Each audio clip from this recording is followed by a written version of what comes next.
worship you, Jesus. Umeinuliwa. Yesu umeinuliwa. Umeinuliwa juu. Umeinuliwa. Umeinuliwa juu. Sana. We worship you, Father. We thank you, Jesus. Umeinuliwa juu.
For you, Father. Umeinuliwa juu. Umeinuliwa. Umeinuliwa juu. Umeinuliwa. Umeinuliwa juu. Sana. Umeinuliwa juu. Umeinuliwa. Umeinuliwa juu. Ambia Mungu umeinuliwa. We worship you, Father. We thank you. We worship you, Father. We thank you, Jesus. Umeinuliwa. Umeinuliwa.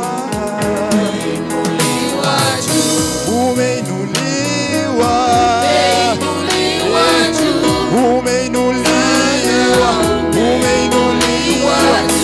Umeinuliwa.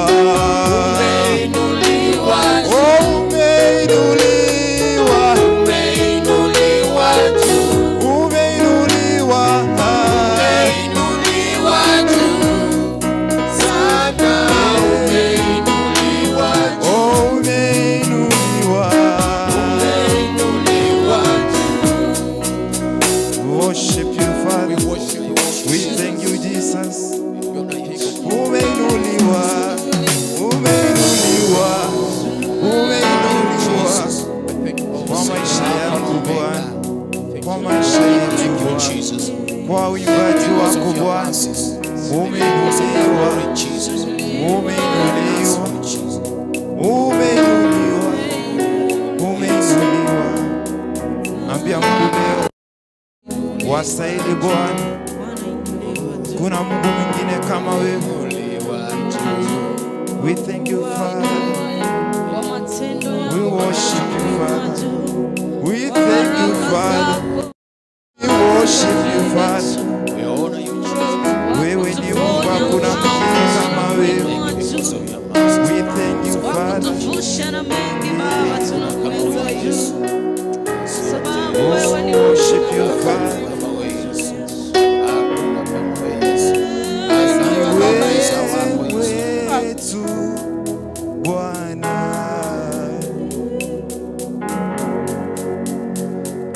Wewe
Bwana ni wewe.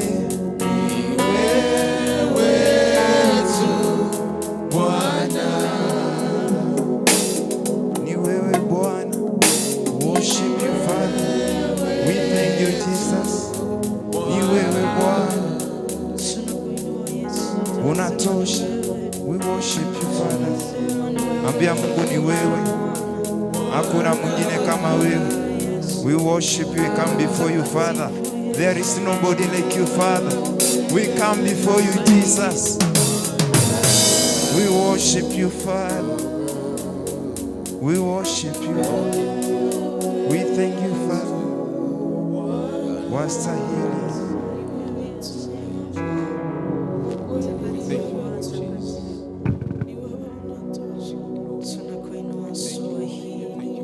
Tunasema ni wewe tu Yesu. Asante kwa ukuu wako. Asante kwa neema yako, mfalme wa wafalme. Bwana, tunakushukuru, tunasema kwamba ni wewe tu. Ni wewe tu maishani mwetu. Hallelujah. Thank you, Jesus. Let us pray.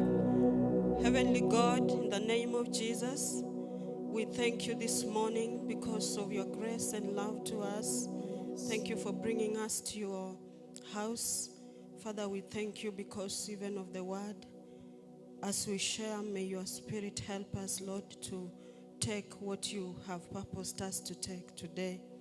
Thank you, God. I pray for myself and my interpreter that, Lord, you may use us as vessels for the glory of your name. We thank you, God, because of each and every soul that is in the house. Lord, may you bless us, and for the whole day may we see your victory. For this we pray in Jesus' name. Amen. Hallelujah. Thank you, Jesus. Praise the Lord, church. Praise the Lord again. I want you to greet the person who is seated next to you. Greet them for me, please. Tell them Judy is saying hi to you. Praise the Lord. Tell them Judy loves you so much. Hallelujah. Amen. It is good that you are here, that we may share the word of God today. I thank God because of the opportunity to be here today. The Lord is good. He has blessed us with good weather. He has blessed us with a good country. He has blessed us with good children. God has blessed us with good life. And we are healthy and we are in the house of God. We have nothing to say but to say thank you, Lord. Hallelujah. Amen. I want you to be happy, to be warm, as much as it is a bit cold. I want you to cheer up.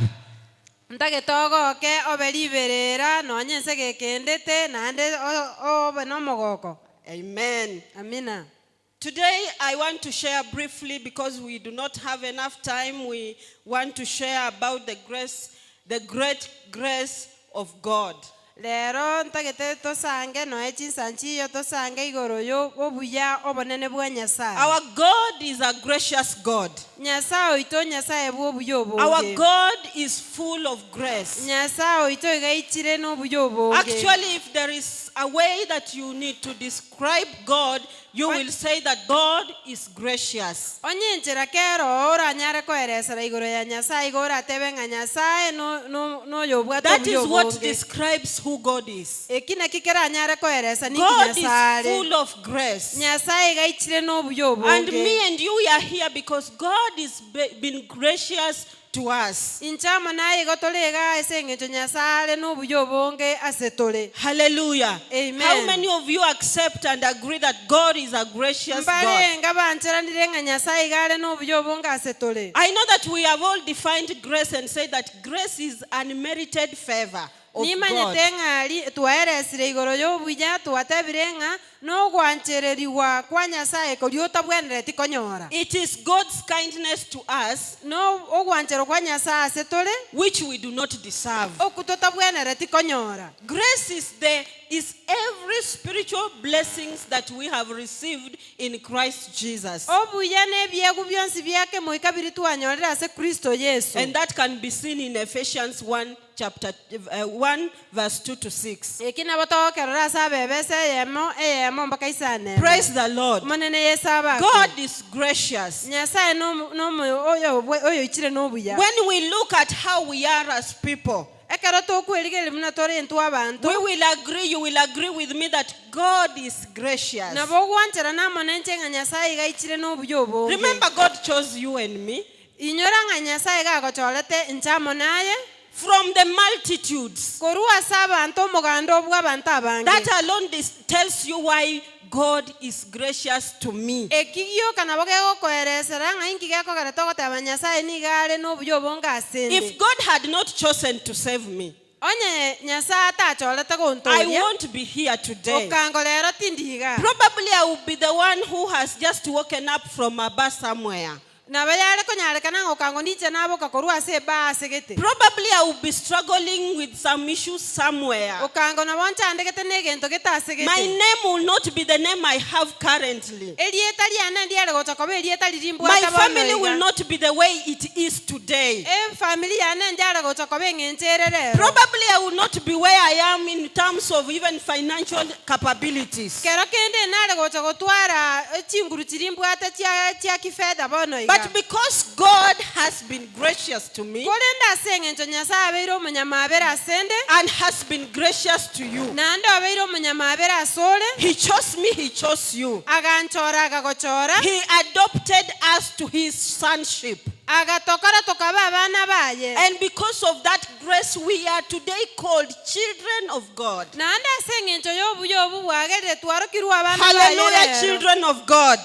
Amen. Praise the Lord. Omanene Yesu He abako. redeemed us and called us through the blood of Jesus Christ, Iga His only tobale Son. tinanda agatotoli gwetera asa amanyinga y'omwana wa Yesu Kristo. He forgave our sins. Akabere bibe byeito. He did not tell us now, because you have sinned so much, apart from the blood of Jesus, you will have to add other sacrifices on top. Tato tebe tinga sengenche bibe byaya bire binge gwetani amanyinga y'omwana oyo amanyinga Yesu nande gentongera komenta iguru. He says, I forgive you all. Iga agoteba nga nakwabeire byonsi. It does not matter how dirty you are. Terigo kumelinga kioro mochafu angani. It doesn't matter how spoiled you are. Terigo kumelinga nga kiosale getangana. It doesn't matter what a wretch you are. Terigo kumelinga nga kiole. I know that some of us were saved when we were wretches. Abande baite go tuatole geteka tualenga babe. We were confused people. Tuatantaine. We had messed up in life. Konya tuasalire binta sobo gima. We did not deserve to be called people. Tuabwene tokoro kwa bantu. We did not deserve even to be given a name. Tuabwene tokoye elieta. But by the grace of God, Kolenda sobo He ya did bwanya not sai. spare His Son Jesus Christ. Oyo otatike to mwana wa He Yesu sent Him Kristo. to us Akamorua and sengeje said, go save. Naande atoka toleka. He said, go change. Agateba che ojoka. For the sake of that one child. Asengencho yo mwana onoyo. For the sake of me, Judy. Asengencho ya inche Monica. For the sake of you. Asengencho ya God said Jesus should come and bleed on the cross so that we receive the redemption. Let us raise our hands up and clap for Jesus. Because if not for Him, Him is the definition of the grace of God. If not for Him, we would still be messed up. We would still be like pigs in the dust. But by the grace of God, we are saved. Hallelujah. Amen. 1 Corinthians chapter 15 verse 9 Abakorinto yeli tangani 15 to 10. 1 Corinthians chapter 15 verse 9 to 10. Abakorinto yeli tangani 15 kianda na ikomi. I read, the Bible says, "For I am the least of the apostles, and do not even deserve to be called an apostle, because I persecuted the church of God. But by the grace of God, I am what I am. And his grace to me was not without effect. No, I worked harder than all of them, yet not I, but the grace of God that was with me." Abakorinto yeritanga ni ikomi na isano kianda mpaka ikomi agoteba nna kinche nomoke ase abatumwa na ntawenereti korokwa omotumwa ekiagera nachandete ekanisa ya Nyasaye korende ase obuya bwa Nyasaye nabeire bunainde na obuya bwaye bore asende tibwarenge busa korende kobua mono nakorire emeremo goetania bonsi gosetarinche korende obuya bwa Nyasaye obore amona inche. Hallelujah. Amen. Powerful words from the servant of God, Amangana ye chinguru rwa somo sombo Nyasaye. Paulo, before he was born again, Paulo nyuma ataratoleka he was a wretch. igarengo omonto omobe. You know the story of Paul. Mama eto omogano Paulo. If it was to be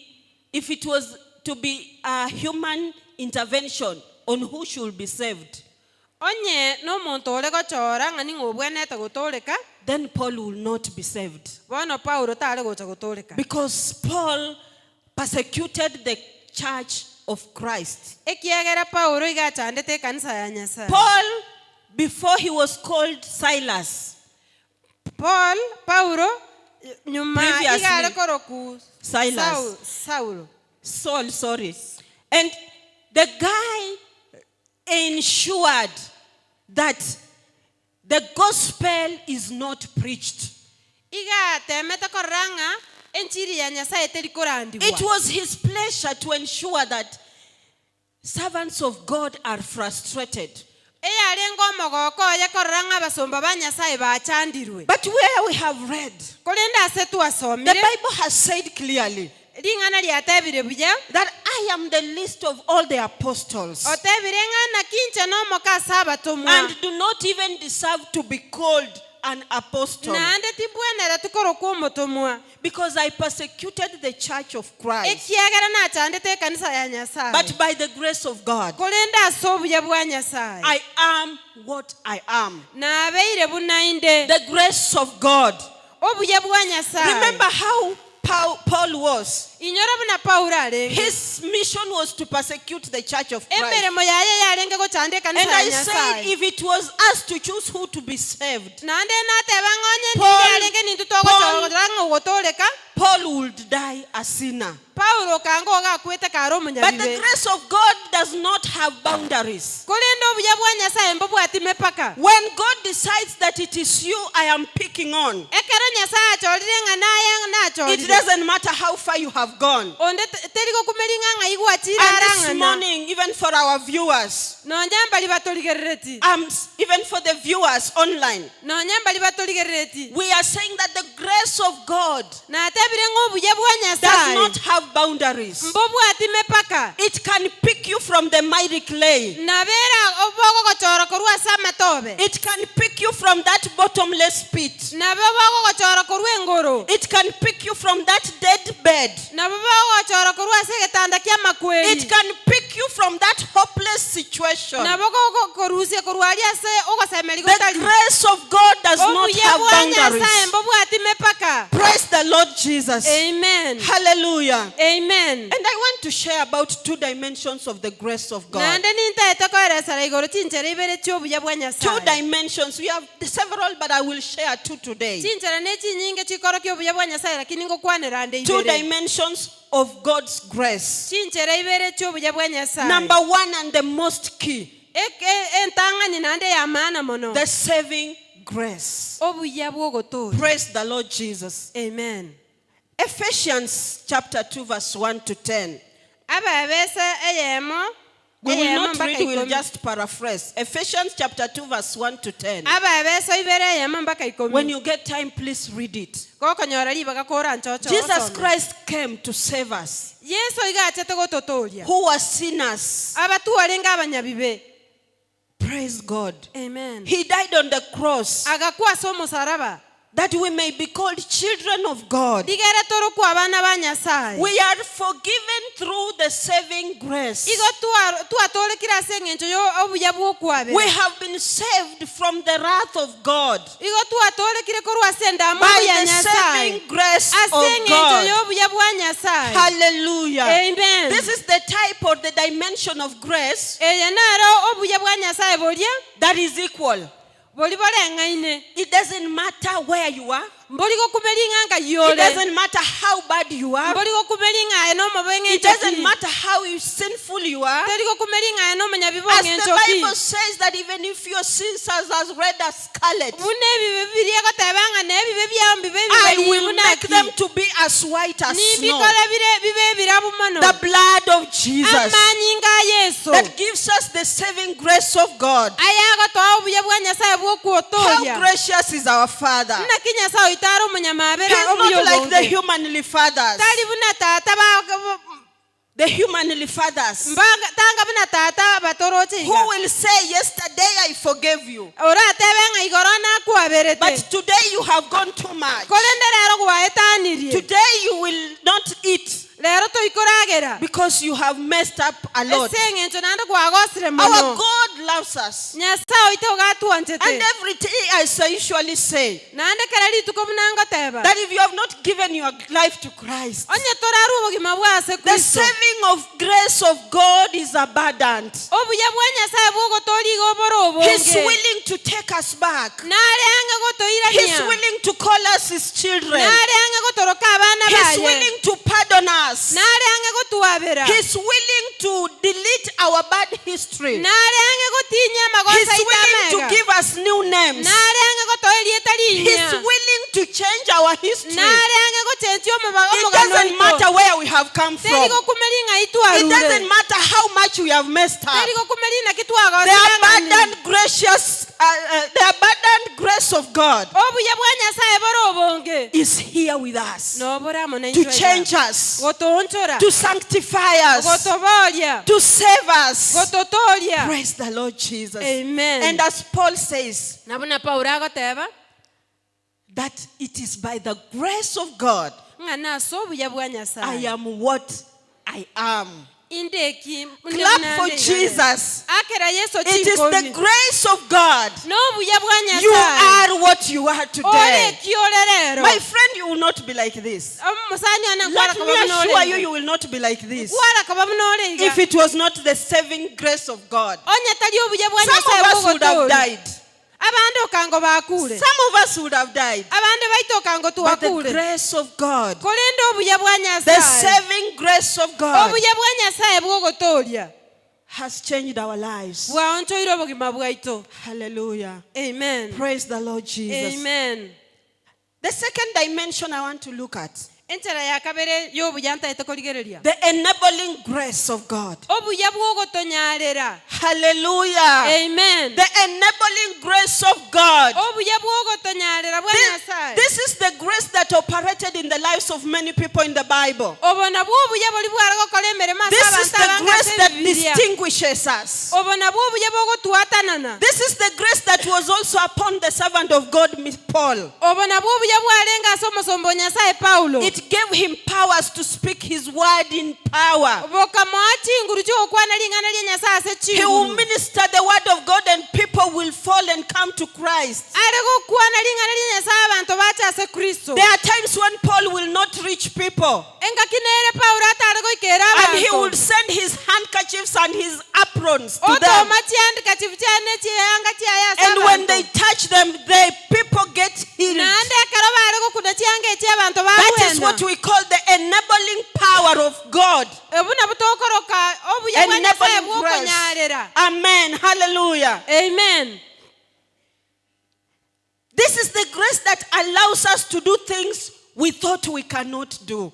Obona bw'obuya buli bw'okutonyalera gukora ebintu biri twakagerete tutanyara gukora. And things that people thought can never do. na ebinto biri abantu bakagete tutanyare gukora When we receive the enabling grace of God, ekero okonyora obuya bwa Nyasaye we are bw'okonyarerwa able to do things that we never thought we could do. igo tokonyara gukora ebinto biri tutakagerete ng'antokore And dwelling there, dwelling on the enabling grace of God, ekero kwabeire ase obuya obo bwa Nyasaye bw'okonyarerwa what does the grace do to us? inki obuya obo bagokorera Number one, egetang'ani this grace Obuyo. exempts us from distraction. obuya obo bogotorusia ase ogosareka There was a man of God called Noah in the Bible. omonto Nyasaye narenga ore korokwa In nu Genesis- ase Bible In Genesis, when you read ase chapter egetabu 6, 7, ky'omuchakana 8 up to 9 there, egetabu ky'omuchakana ekero ogosoma sita mpaka around tisa, isana emo mpaka kianda you will get the story of Noah. nonyora omogano onu Noah is the first man in the Bible nu n'omonto omotang'ani ase who the Bibilia Bible addresses as he received favor from God or grace. oye Bibilia egoteba ng'akanyora ogwancherwa korwa ase Nyasaye Just to paraphrase, ase ogokwana amang'ana makaiga there was sin ebibe bikabo in the world, ase ense and it made God regret why he had made man. naende Nyasaye akeitie nkiarosareti mwanya bantu And so he decided to do away with the human race. naende akamwa agosiria mwanya bantu But the Bible says that Noah was a righteous man.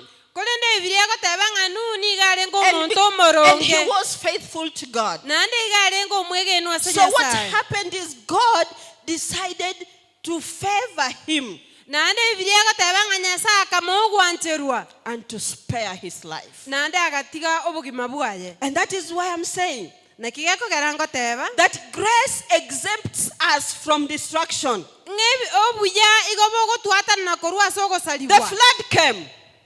The flood came.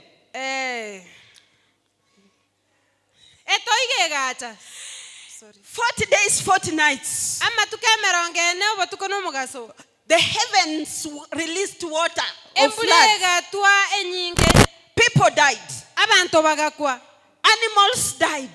ching'iti chigakwa And the world became a mess. n'ense egasareka But Noah was spared korende nu agatigarigwa because God advised him to make an ark. ekiagera Nyasaye amotebetie akarosia obwato And because of it, naende ase eng'encho yekio him together with his children ere ama n'abana baye and his wife na omong'ina oye and the two animals, he was told to choose male and female. n'eching'iti chiri atebeti gwachore ibere Their life was spared. obogima bwabo bogatigarigwa What will destroy people? inkikera asaria abantu What will kill others? inkikera ita abantu What will make people disappear? inkikera agera abantu basirigwe Hallelujah. amen The grace of God shall make you be spared. obuya bwa Nyasaye mbogere otigare Things will come and happen ebinto nabo bigocha bikoreke that makes people die. biri bikogera abantu bakwe COVID was here. covid injachete Do you think you were so good because you were so good, that's why you are spared? nokagerete ng'ekwarenga omuya nakikiagera People togatigara died. abantu mbakwete Hallelujah. amen Things have happened even in the news when we hear what ebinto happens out here. byakorekanire naende ase amatangazo ekero togotegerera You are seated in your house and a plane comes and falls on your house and you die. oikaranse mwao naende ndege yacha yagu mwao gwakwa You are walking on the road and someone hits you and you die. ogotara pare gari yacha yagwaka gwakwa And people are living in fear. naende abantu bamenyire ase obwoba But I'm here today to tell you korinde nonde arero kogotebia that you are children of God. ng'aye n'omwana o Nyasaye Hallelujah. amen What will kill others will spare you. ekikera ita abande aye notigare What has been sent to destroy people, ekikiabekiru gesaria abantu you will not be destroyed. togosarigwa Because the enabling grace of God ese eng'encho obuya bwa Nyasaye shall bukonyarera keep you protected. mbokorende Praise the Lord Jesus. amen Hallelujah. amen It shall keep our children protected. mbolende abana baito as the sweeping floods come, nonya nekero meome toigo yache we will remain secure in the hands of God. What shall destroy others will not touch us. The Bible says in Psalms 91 that it shall not even come near our tent. Hallelujah. Amen. We will only witness. We will only see them fall. But near our tent it shall not come near. Because the God we serve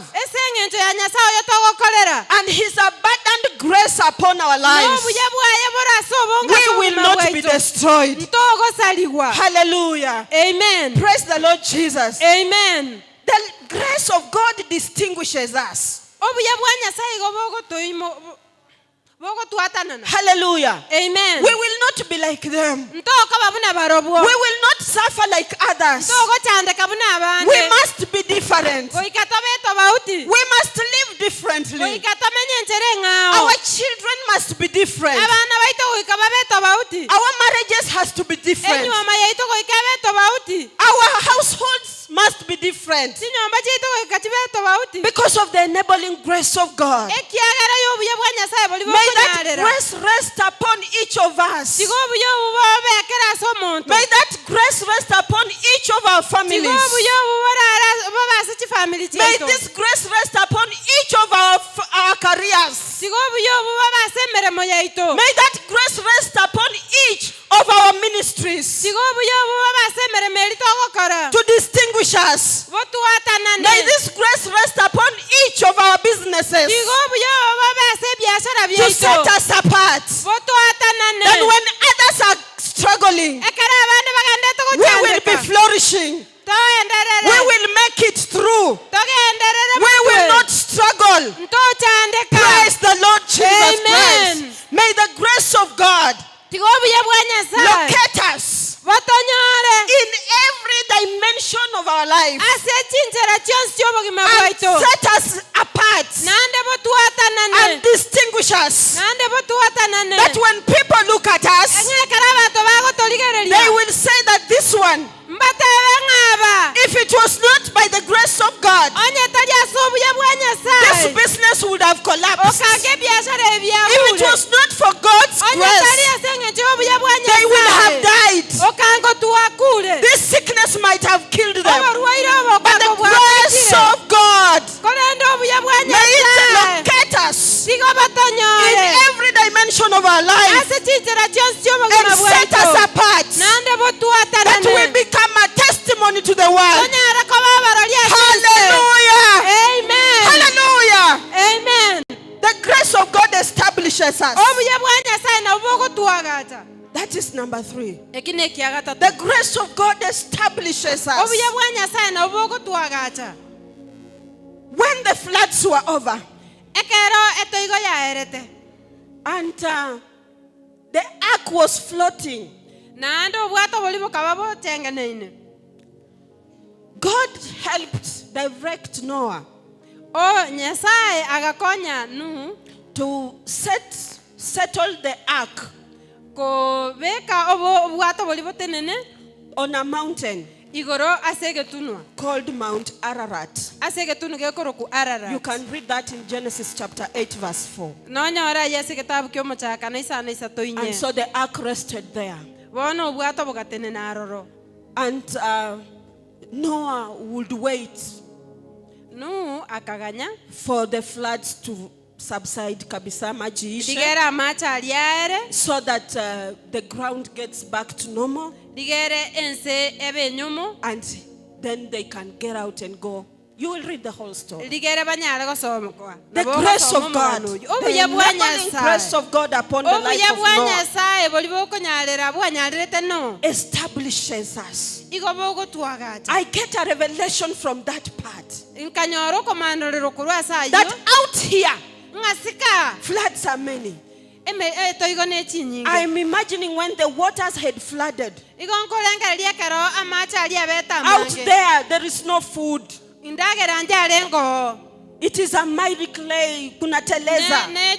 etobe yalengo The environment is not the same. insenje alenge ya kawaida Things are in chaos. ebintu ebyalenge bobe But when the grace of God is upon you, kolende karo obuya bwa nyasaye bora asole He will establish you and nakwagate take you to a place of rest. nandakoira ase yogotimoka. Praise the Amen. Lord Jesus. Amen. Hallelujah. Amen. May God release your that mountain Ararat to you today. Tiga nyasaye akoletere egetuno kiarara tiasdero. May He guide you to your mountain Ararat today. Tiga akora ego tiase egetuno kiao kiarara That tero. when things are not working, Ngekere bintu bitaligo kole He will direct you so that you get direction. akora onyoro mwelekeo. When things are seeming so confused, ekere bintu bikole to botata. may the Lord direct your ark Tiga nyasaye obwato bwao. to Mount Ararat, Gotiase egetuno so that kiarara. there Onyara gotimoka. you will stay there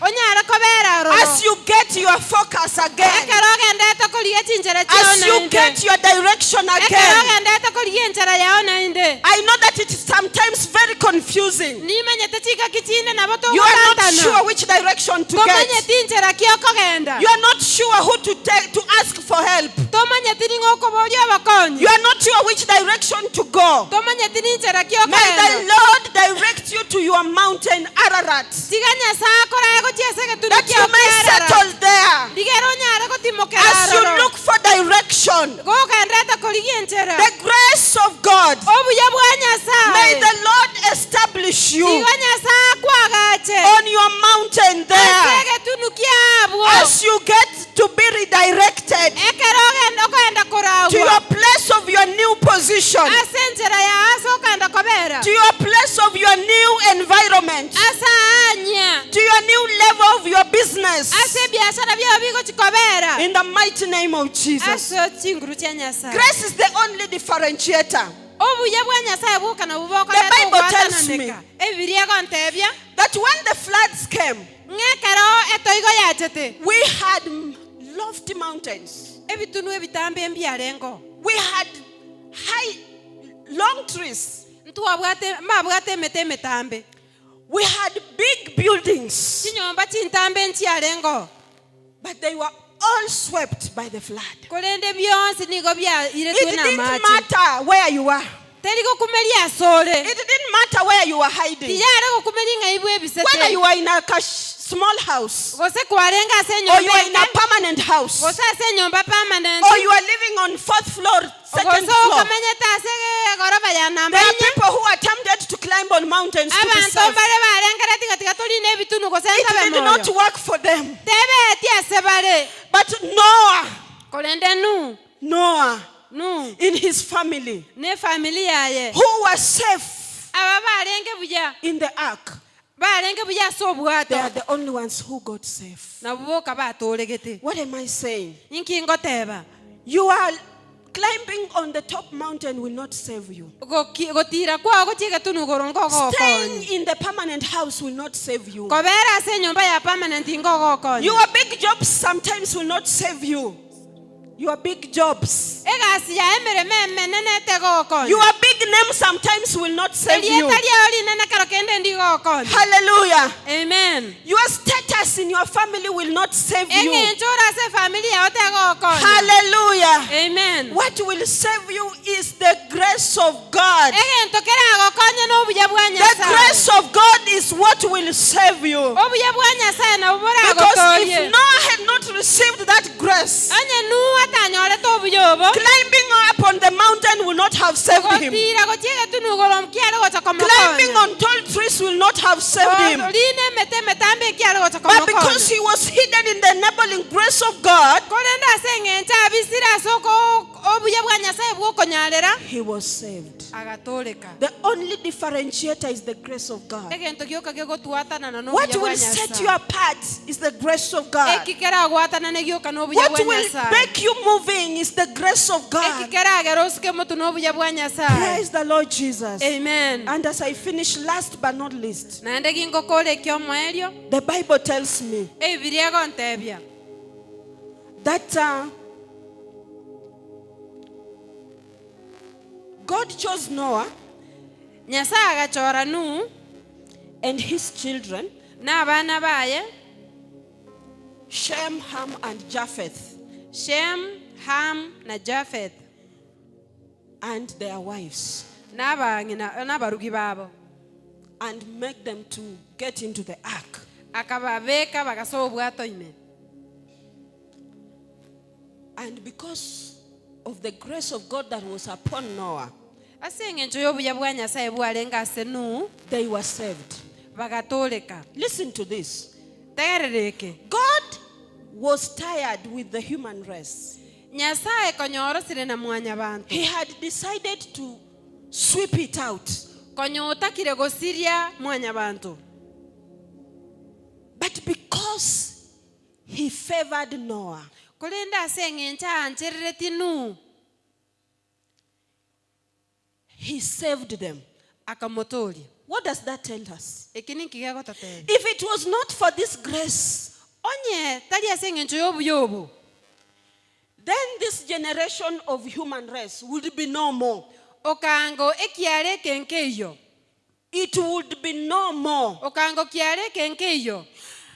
God used Noah and his family Nyasaye agatumia Nuhu amane familia to yaye. continue the generation. Ligere ekiare kendegeje. Listen to this. Tegerereke. Your generation, Ekiare kiao. I don't know where you come from, Timanyeti asokorwa. but you know better. Kolende no manyete Some buya. of us come from very funny backgrounds. Abande baite tokorwa ase echi family chyo. Some of us tunatoka hata kwa wachawi. Abande tokoru na yana asabarogi. Wengine wetu, even the family background will not allow us to be where we are. Abande baito no yana ase tokorwa ngego tokonya toika ase toikire. Things are just confused where we come from. Ebinte ebitanta ina ase tokorwa. And that's why we said it's grace of God we are here. Na kigeko gara togotebanga no buya mwa Nyasaye Listen. tora. Listen to this. Tegerereke. The enabling grace of God upon us Obuya bwa Nyasaye boli bogotonyarera bora ase tore. will ensure that our generation is not wiped out. Na bobokogera bororenga ekiare geitonke ligosirigwa. We will be the Noah in our generation. Intunto benu ase ekiare geito. If we were to be forgotten, Onye tuare gocha kwebwa. because of the grace of God upon us, Ase eng'encho y'obuya bwa Nyasaye ase this tore. generation will be called a favored and graced generation. Ekiare kenkero kweke kianchereirie. If where you come from, Anya asokorwa then nothing good was to come from there. gento kiyanke yo kiare gocha korwa. Because of the grace of God upon your life, Kolenda ase eng'encho y'obuya bwa Nyasaye ase obogima bwao. you are the one who will change the story of that background. Nayo ora onchoro omogano bwa sayo. Hallelujah. Amina. If at home where you come from, Asokorwa. things can never work, people don't go to school, Binto mbiri gokorekana bana women don't get married, Banto mbaliko nyuomu. and that is the history of that place. No ino ora omogano bwa sayo. Because of the grace of God upon your life, Ase eng'encho y'obuya bwa Nyasaye ase you are obogima the one bwao. that God will use to change the story of that Naye family. Nyasaye atumye onchoro omogano bwa family The eyo. enabling grace of God. Obuya bwa Nyasaye bukonyarera. Hallelujah. Amen. God is gracious to us. Nyasaye gare n'obuya ase tore. I don't have time to tell you everything about the grace of God. Tibwatiri bagali okuberesa obuya bwa Nyasaye But the bonse. fact is, God is gracious to us. Kolende akaene nkelinga Nyasaye gare n'obuya obonga ase God tore. loves us. Nyasaye gatwanchete. God has a purpose for me and you. Nyasaye nari nekerenga kiamo na inche. Don't give up in life. Tokwa moya ase obogima. Call for the grace of God. Rangeria obuya bwa Nyasaye. The saving grace of God for those who are not born again. Obuya bwa Nyasaye bugotoria ase bali bataratoreka. The enabling grace of God Obuya bwa Nyasaye bukonyarera. to differentiate us, Ligere botuatanane. to protect us, Botolende. to set us apart, Botuatanane. to establish us. Botuagache. Hallelujah. Amen. Let us stand on our feet. Tigatotena samagora ito. God is faithful. Nyasaye no mwegeno. I know, as his word says, that he does not send his word in vain. Ebiria gotebanga. Gotomali ngana lia yabosa. It must establish what it has been intended for. Goikali ngana lia elikole eli ngana lilia. And I want to believe that in that short time, nande negendire ng'ase ebiro ebio ebike God has ministered to each one of us. nyasaye okwanere kare oyo omoito I doubt if there is anyone who doesn't need the grace of God in their tinkagere lives. tinga omonto naro otatageti obuya bwa nyasaye We ase all obogima need bwaye. God's grace. twensi totagete obuya bwa We nyasaye all need God to favor us. twensi totagete nyasaye We all atwanchererie need God to establish us. totagete nyasaye We all atwagate need God to differentiate us. totagete nyasaye We all atwatanane need God to give us power. totagete nyasaye atwae chinguru We see people who do mighty things. nkorora tori abantu bakola We ebintu see people who by'ogokumya even pray for the sick and they get healed. nkorora tori abantu bakosabira That abantu bande enabling babwena grace of God can come to you. obuya bwa nyasaye nabo We see bogokyasore people who sing and people get healed. nkorora abantu bakotera abantu The babwena grace of God, the enabling grace of God can rest obuya bwa upon you. nyasaye bwokonyalira Receive that grace in the name of obuya Jesus. bwase erieta lya yesu We have seen people who have changed their stories. twarorire abantu baonjoririe emigano Names have been changed by the grace of God. amarieta onjoririe ase obuya bwa May this grace nyasaye rest upon us this morning. tiga obuya obu babase In the mighty name of Jesus Christ, open your mouth and tell God, I need this grace, God. I need this grace in my life. Oh God, grace me in my business. I need the grace of God. In my workplace, I need the grace of God, the favor of God. I need your grace, oh God, upon my family, upon my children. I need the grace of God, that it will change my story. It will change my name. I cannot continue to be how I am. I must change my history. Tell God I need this grace in my life. Hallelujah, Lord, we worship you. We give you praise. We thank you because you are good to us. You are faithful. You love us and your grace is sufficient in our lives. We surrender to you that, Lord, you may minister to us. May you release this abundant grace to us, so Lord, that people will see us and say, if it wasn't by the grace of God, we would not be where we are. Oh God, we need you in our ministry. It is just the grace of God that shall differentiate us. We pray for the grace of God to rest upon our families, our children, our marriages, our jobs, our households. We pray for your protection. We pray for your favor. We pray for your guidance. Ramazekeleboshaka. Thank you, Jesus. We worship you. Hallelujah, Lord, we worship you. Thank you, Jesus. We give you great glory and honor because you are faithful. Thank you, Jesus. Holy God, we worship you. Thank you, Jesus. Let us pray. Hallelujah. Sante Bwana, sante Mungu, tunakuheshimu, tunakupa sifa na utukufu. Thank you, Jesus. You are there, you say, God, I need your grace. I know, God, you have been gracious to me, but I still need more of your grace. Wherever you are, lift your hands as we pray together. We all need God's grace. We all need God's grace. We all need the grace of God in our lives. Lift up those hands before God as we pray.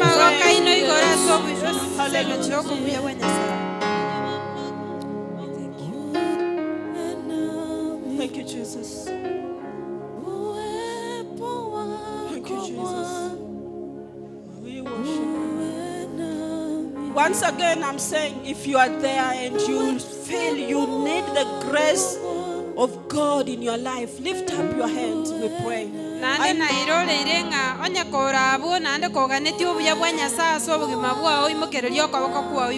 We pray together. Let us pray.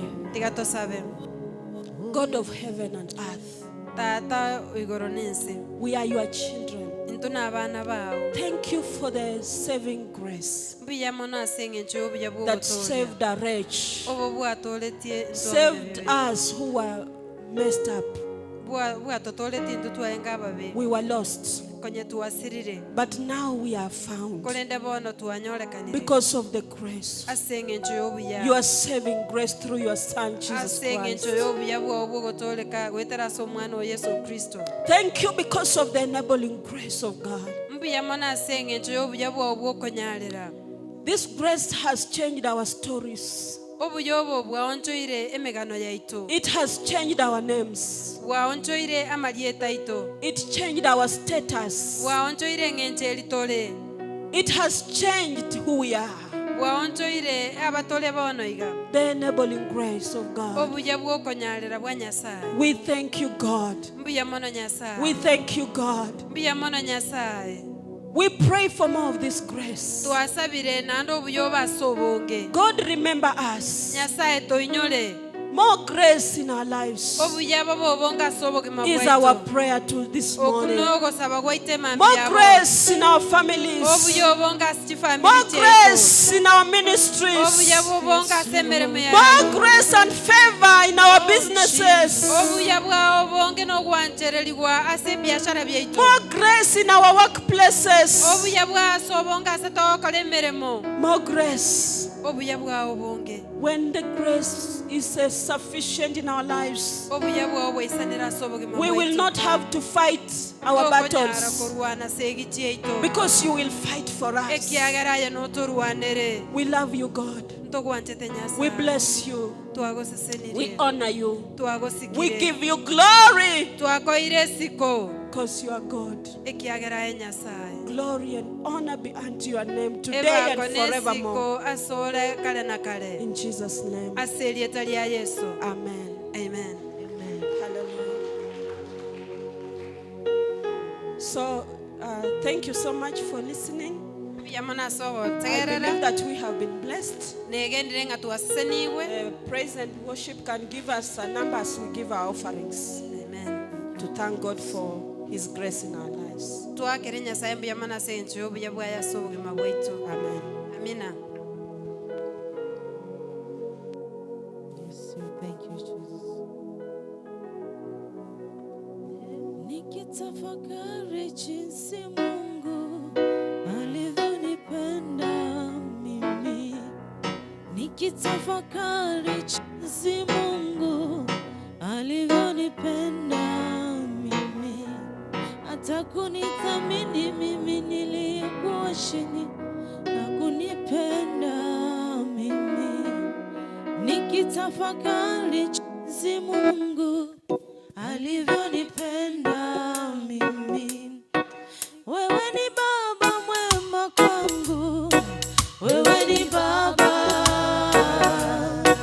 wewe ni Baba mwema kwangu, wewe ni Baba, wewe ni Baba, wewe ni Baba mwema kwangu, wewe ni Baba.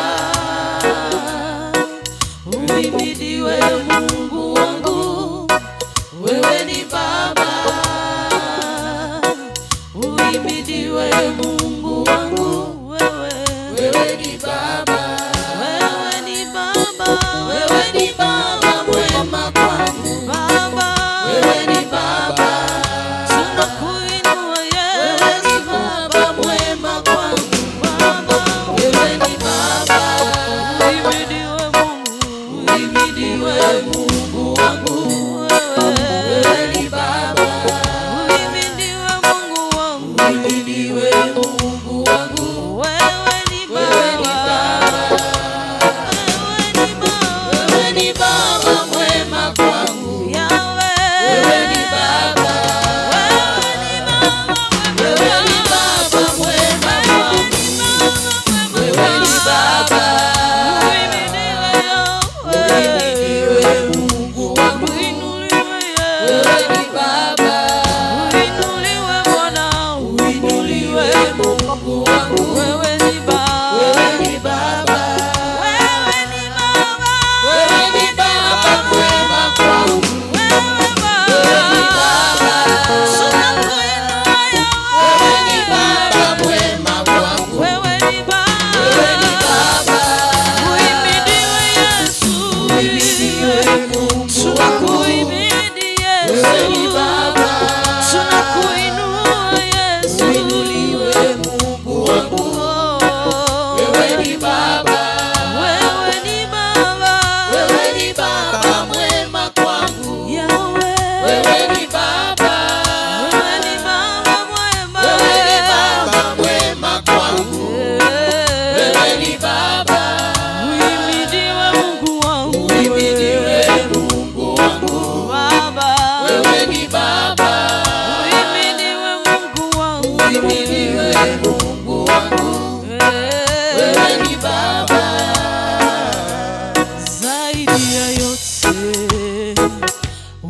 unabaki kuwa Mungu mkuu, Alfa na Omega, ubadiliki kamwe.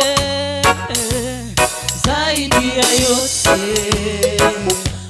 unabaki kuwa Mungu mkuu, Alfa na Omega, ubadiliki kamwe. Zaidi ya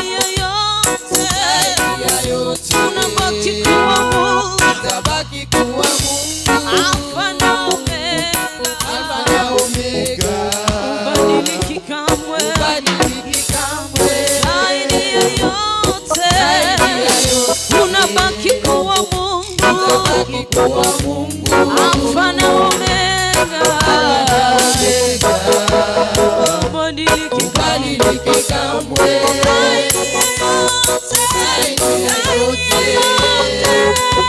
Utabaki kuwa Mungu, Alfa na Omega, wewe ni Mungu. Badiliki kamwe. Zaidi ya yote tunakuinua, hebu tuna mikono yetu tukisema anabaki kuwa Mungu huyu Yesu, Alfa na Omega, Badiliki kamwe. zaidi ya yote unabaki kuwa Mungu, Utabaki kuwa Mungu, Alfa na Omega, Alfa na Omega, badiliki kamwe. badiliki kamwe. Wacha tuombe. Baba, katika jina la Yesu Kristo, mfalme wa ajabu, naacha mbele yako. Ninakushukuru, ninakuinua Bwana wa majeshi, kwa sababu wewe ni Mungu wetu na sisi ni watoto wako mfalme. Asanti kwa first service Jehova, tunakushukuru Mungu wetu kwa neno lako. Na sasa Mungu wa usindi, wenye wametoa sadaka uwabariki Mungu wa usindi, na uendelee kuwaongezea Jehova katika jina la Yesu Kristo. Na tukiendelea sasa kwa timu ya worship, Baba, praise them as we are going. Mungu wetu uendelee kutuongezea nguvu zako, na tuone mkono wako na baraka zako katika mkutano wa leo na siku ya leo Bwana, na mipango yote ya leo Baba. Mkono wako wa usindi uonekane Jehova. Bariki wenye wametoa, ni katika jina la Yesu Kristo naomba na kuamini. Amen.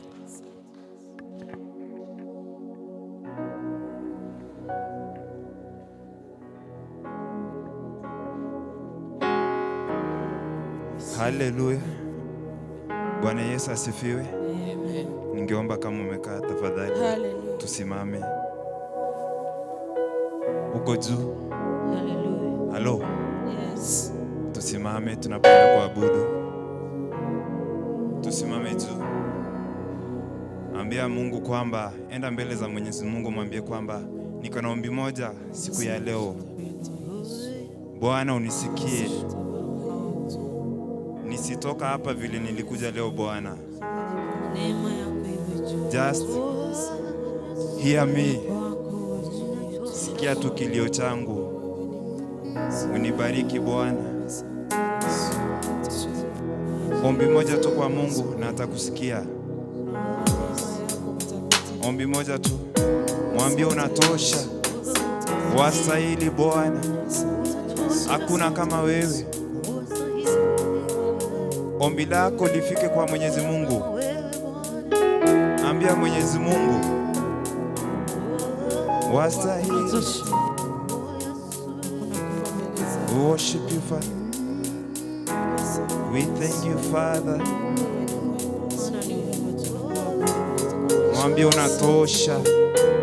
Wastahili. Sisi ni wenye dhambi mbele zako Bwana. Hatutoshi, lakini kwa neema yako tumefika siku ya leo. Ombi langu Bwana.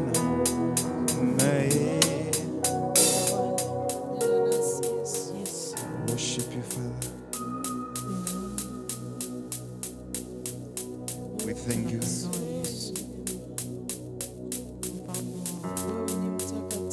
Wastahili Bwana. Kuna mwingine kama wewe. We worship you, Father. We thank you. Ombi langu. We worship you, Father.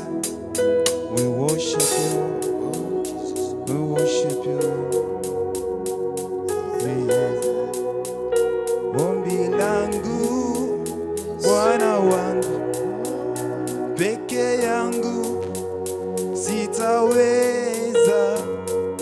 Uwepo wako Bwana,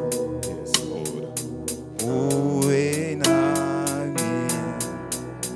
Ombi langu Bwana wangu, peke yangu sitaweza. Uwepo wako Bwana, uwe. Ombi langu, worship you, peke yangu sitaweza. uwepo wako uwe nami. Ombi langu Bwana wangu, peke yangu sitaweza. uwepo wako uwe nami. Ombi langu Bwana wangu, peke yangu sitaweza. Uwepo wako Bwana, uwe nami. Uwepo wako Bwana, uwe nami. Uwepo wako Bwana, uwe nami. Ombi langu Bwana wangu, peke yangu sitaweza. Uwepo wako Bwana, uwe nami. Ombi langu Bwana wangu, peke yangu. Worship you, Father. Sitaweza peke yangu. We worship you, Jesus. Uwe nami. Uwepo wako uwe nami.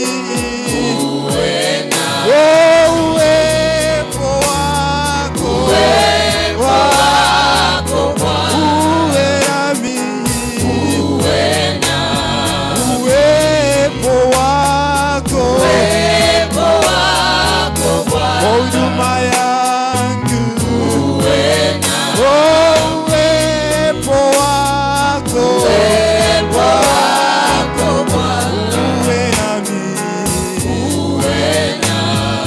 Uwepo wako uwe nami. Oh, uwepo wako uwe nami. Oh, uwepo wako Bwana uwe nami. Mwambie uwepo wako uwe nami.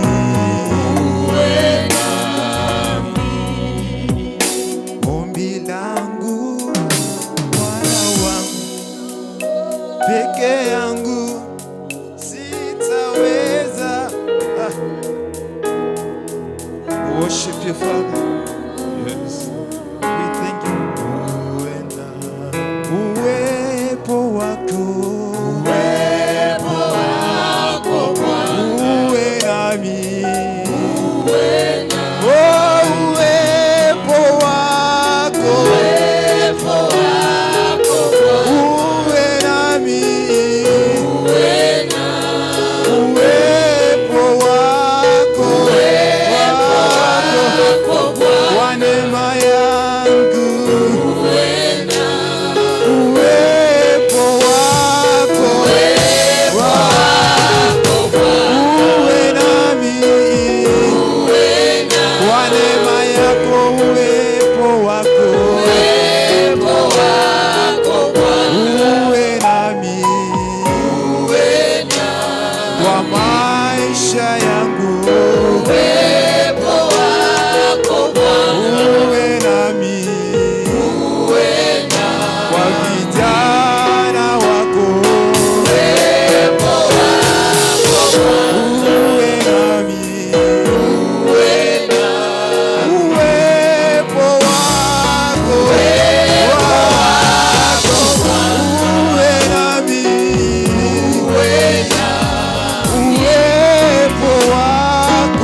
hakuna mwingine kama wewe. We worship you Father. Uwepo wako, uwepo wako Bwana, uwe nami, uwepo wako, uwepo wako Bwana, uwe nami, uwepo wako, uwepo wako Bwana. Thank you. Uwepo wako, uwepo wako Bwana, uwe nami, uwepo wako, uwepo wako Bwana, uwe nami, uwepo wako, uwe nami, kwa vijana wako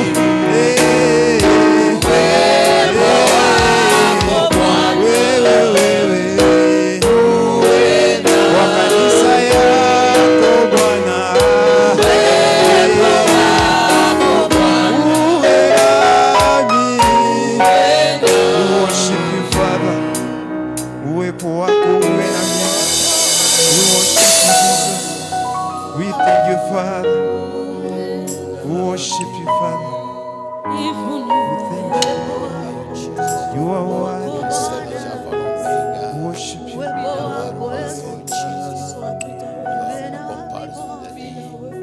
Tuweze kwenda mbele za Mwenyezi Mungu, tumwambie neema yake iwe juu yetu. Jinsi ambavyo tumeweza kuhubiriwa asubuhi ya leo kwamba neema ya Mungu iwe juu yetu. Hilo ndilo ombi letu asubuhi ya leo. Hilo ndilo ombi letu la kila mmoja asubuhi ya leo. Ndio maana tunainua mikono yetu, tunasema uwepo wako Yesu uenende nami katika safarini. Uwepo wako uwe pamoja nasi katika huduma hii Mfalme. Neema yako iwe pamoja nasi katika kukuabudu Mfalme wa wafalme. Neema yako iwe pamoja nasi katika kazini mwetu. Uwepo na neema yako viwe pamoja nasi Mfalme, mahali ambapo tunapoenda Mfalme, hata pale ambapo tunahubiri neno lako. Neema yako iwe juu yetu Mfalme, neema yako iwe juu yetu Mfalme, kama vile Musa alivyosema Mfalme, peke yangu mimi sitaweza. Ninahitaji neema yako Yesu inende pamoja nami. Ninahitaji uwepo wako uende pamoja nami. Ninahitaji nguvu zako Mfalme niweze kushinda vita. Ninahitaji neema yako Mfalme. Uwepo wako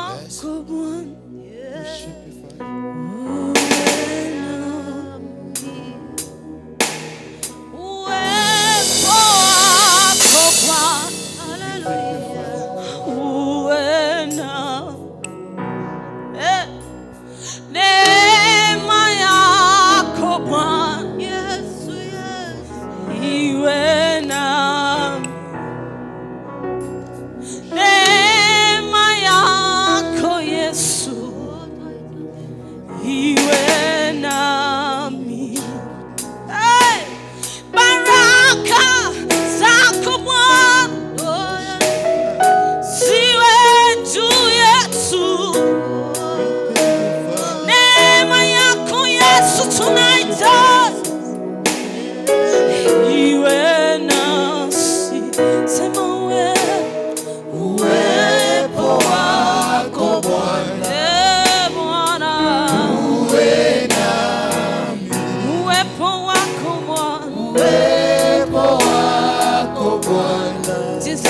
tunavyokuinua Baba.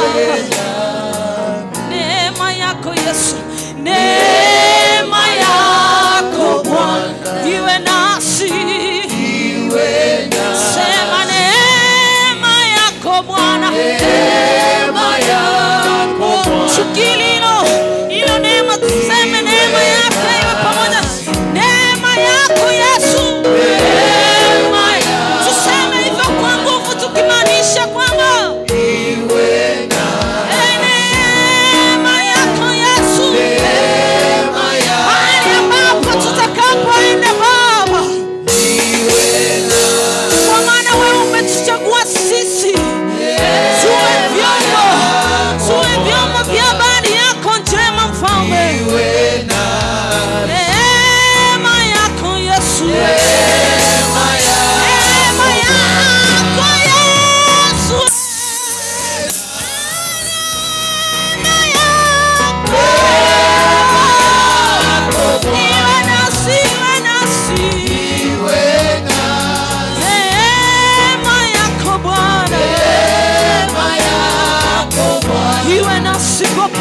tuwe nao.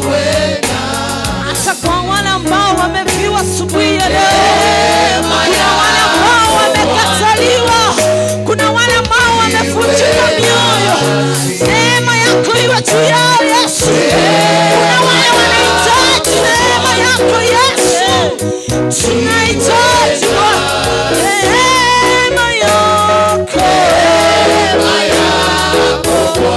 iwe pamoja nasi, neema yako Bwana iwe nasi,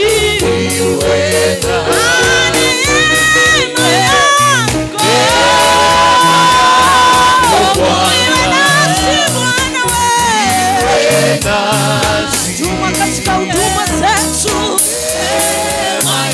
katika familia zetu, kwa kila jambo tunalofanya.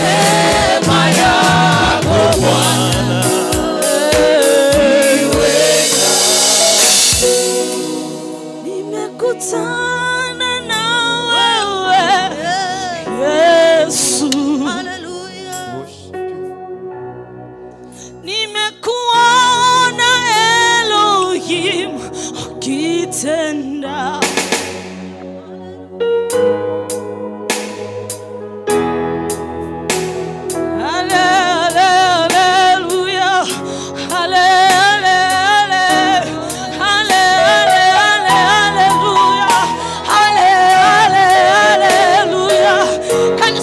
Worship the Lord. Can somebody worship the Lord? Can somebody worship the Lord? Kwa sababu tumekutana na huyu Yesu, kwa sababu neema yake imetukutanisha. Tumemwona akitenda, tumemwona akituinua, tumemwona akitulinda, tumemwona akiinua familia zetu.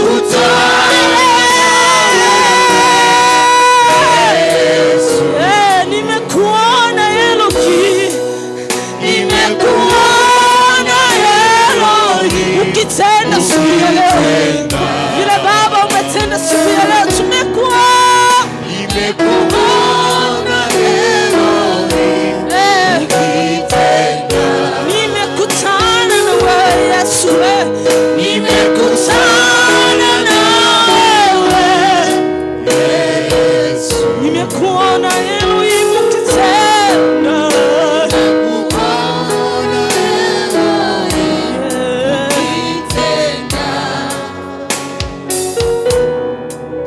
Tumekuona Yesu, katika neema yako iliyo juu yetu, tumekuona ukitutendea Yesu. Asante Yesu, asante kwa kututendea Mfalme. Hakika tumeona mkono wako, ndio maana tunakuabudu, ndio maana tunakuinua. We thank you Jesus. Hallelujah. Tuamini na tuombe. Mwenyezi Mungu, toja kwako asubuhi ya leo, twasema ni asante Bwana, umekuwa nasi, umetulinda. Umeona tena Bwana ni vyema tukutane katika nyumba yako siku ya leo, ni kwa ajili yako kuabudu Bwana. Tunyenyekea miguuni mwako Bwana, tuomba uwe nasi kutoka mwanzo mpaka mwisho. Tutakushukuru, tutakuinua. Kwa Yesu tunaomba na hata kuamini. Amen. Asante sana. Praise and worship, tuwapigie makofi wanapoenda kukaa. Thank you so much kwa kutuongoza katika kipindi ya praise and worship. Karibu nyote katika nyumba ya Bwana. This is where we are supposed to be. Tukiwa katika nyumba ya Baba tunafurahia. Kwa hivyo ningependa usalimie mwenzako, umwambie karibu katika nyumba ya Baba. Amen. Salimia na mwingine, mwambie karibu katika nyumba ya Bwana. Amen. Amen. Amen. Asante sana. Awacha Mungu awabariki. Kwa niaba ya sekretari wetu ningependa nilete matangazo ya siku ya leo. Sote tumekaribishwa katika nyumba ya Bwana. Let us feel in the feet of the Lord. tutakuwa na mkutano wa mama District Ladies Conference ambayo itaanza kesho tarehe 18. Itachukua wiki yote mpaka tarehe 23 at Gituri PHE Church. Mkutano wa mama ambao unaanza kesho Gituri PHE Church, and all of us tuliambiwa tujipange kwenda kuwa borders. Borders wataregister na shilingi 200. Nimeambiwa na mama director kwamba kuna card ambayo ilikuwa inapita form ya kujiregister that you are going to be a border, ndio waweke proper arrangements. Borders 200 Kenya shillings, lakini ukipata hapa ni karibu. The scholars also encouraged utaregister na shilingi 100.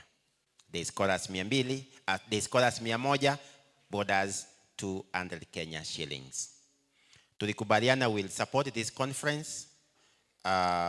Tulijiandikisha pledges. I'm happy that many of us tumelipa vile tuli promise, na kuna wale ambao bado hawajalipa the pledges in order to support the ladies conference pamoja na mkutano wa vijana ambao ulikuwa hapa jana. So ikiwa ulijiandikisha, imewekwa kwa wall. Wale ambao hawaja support, kindly let us do it by today such that ile vitu yote ambayo inahitajika iwekwe pamoja, itumwe Gituri PHE kwa mpangilio ya ladies conference. Namba ya kusupport tulisema tunatumia namba ya secretary wetu 0721 5430 54 0721 5430 54. Itakuletea jina Jacqueline Nyagaka. Wacha Mungu awabariki wote.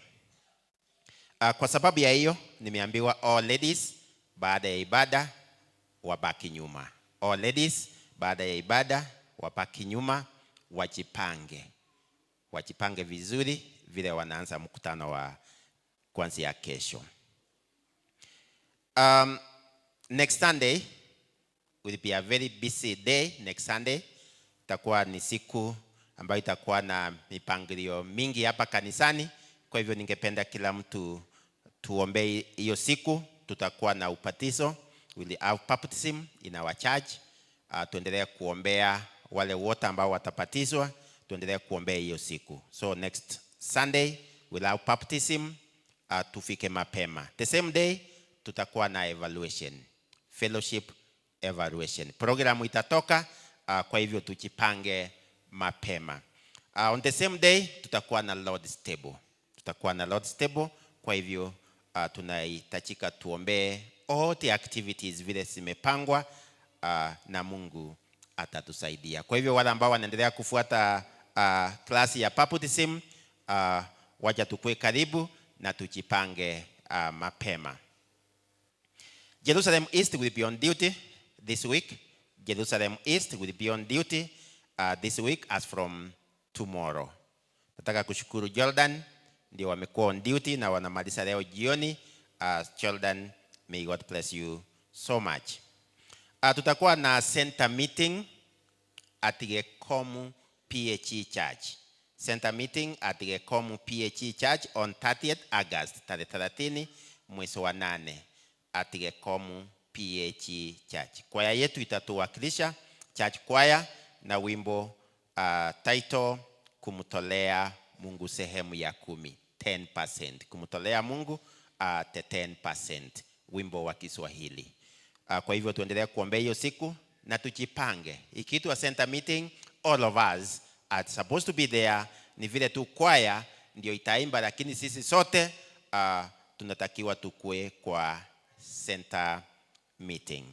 Koinonia vile tulitangaziwa itakuwa tarehe 13 mpaka tarehe 16 mwezi wa 11, November 13th to 16. Kwa hivyo tuanze kujipanga mapema. The fellowship ile ambayo itatuhost, tuanze kujipanga mapema. Our youth walikuwa hapa jana. They had a successful meeting yesterday. Kuanzia saa 3 walikaa hapa mpaka saa 12, saa 11:30. It was so successful.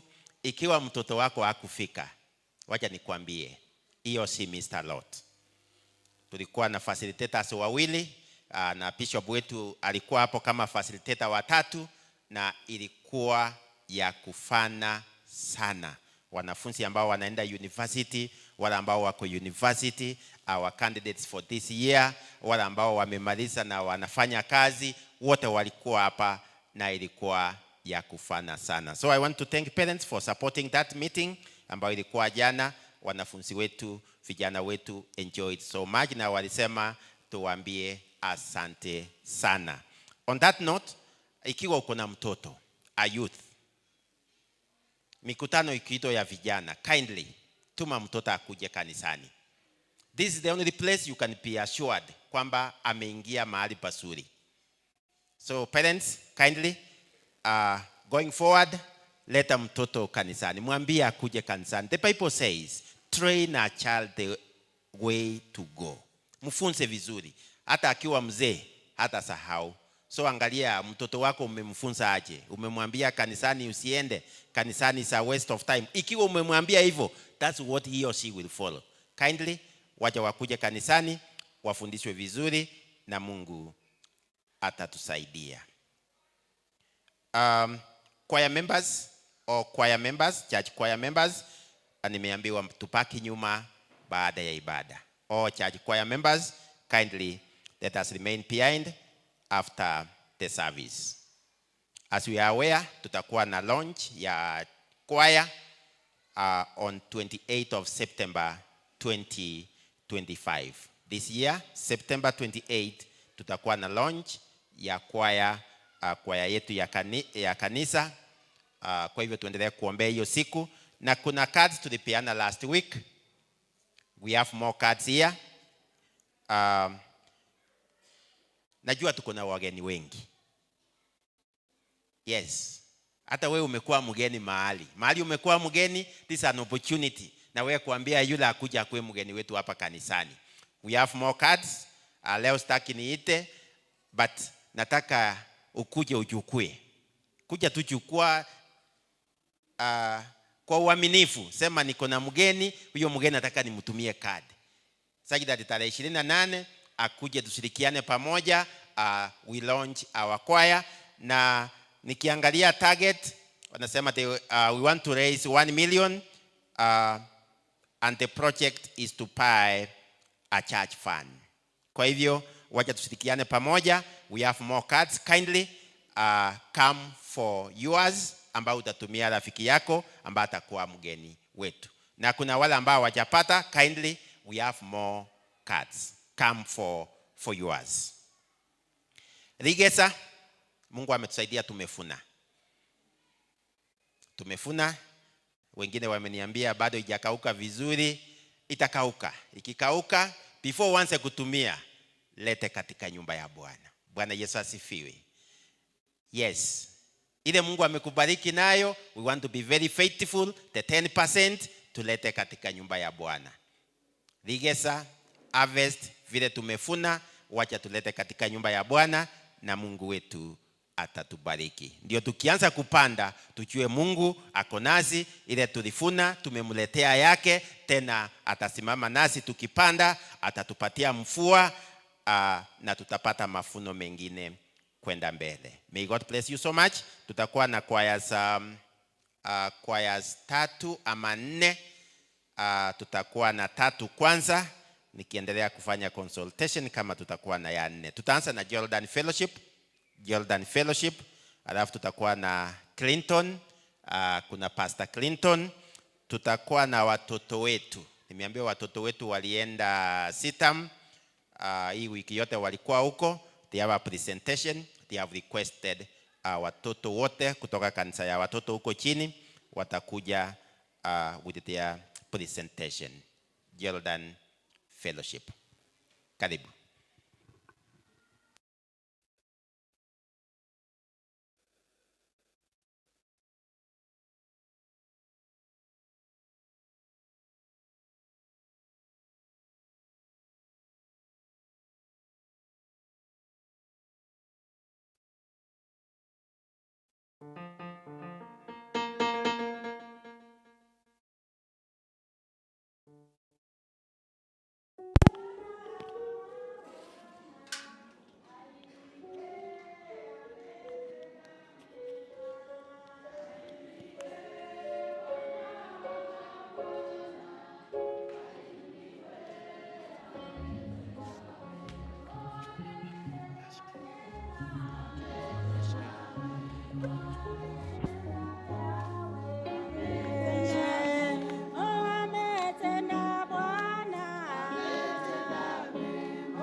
Asante sana Jordan.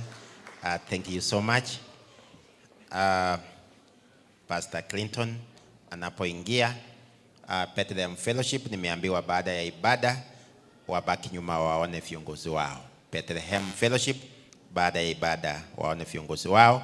Also youths wote nimeambiwa wabaki nyuma waone viongozi wao. Karibu sana Pastor Clinton.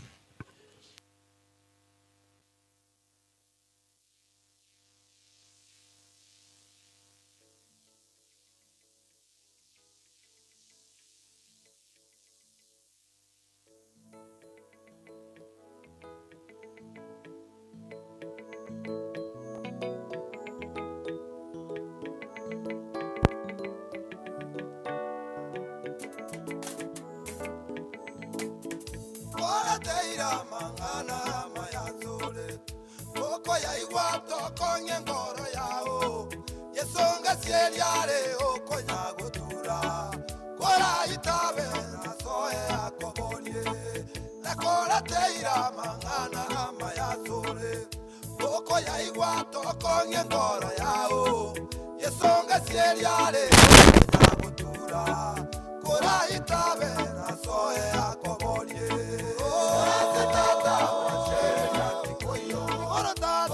Tata kenyo mangeko baroro abanga bibe marere bakuliani amaino seya namu erone kuga kete tata wachera baroro abanga bibe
Moyo ngaigo sora tenene bitunwa byotsi ndabigotame elyo orere nyasaone onkonye kolenda nere nyasae nagokane tukolya moyo ngaigo sora tenene bitunwa byotsi ndabigotame elyo orere nyasaone onkonye kolenda nere nyasae nagokane Tata wacheria koyo tata kenyo mangeko baroro abanga bibe barere bakuliani amaino seya namu erone kuga kete tata wacheria koyo tata kenyo mangeko baroro abanga bibe barere bakuliani amaino seya namu erone kuga kete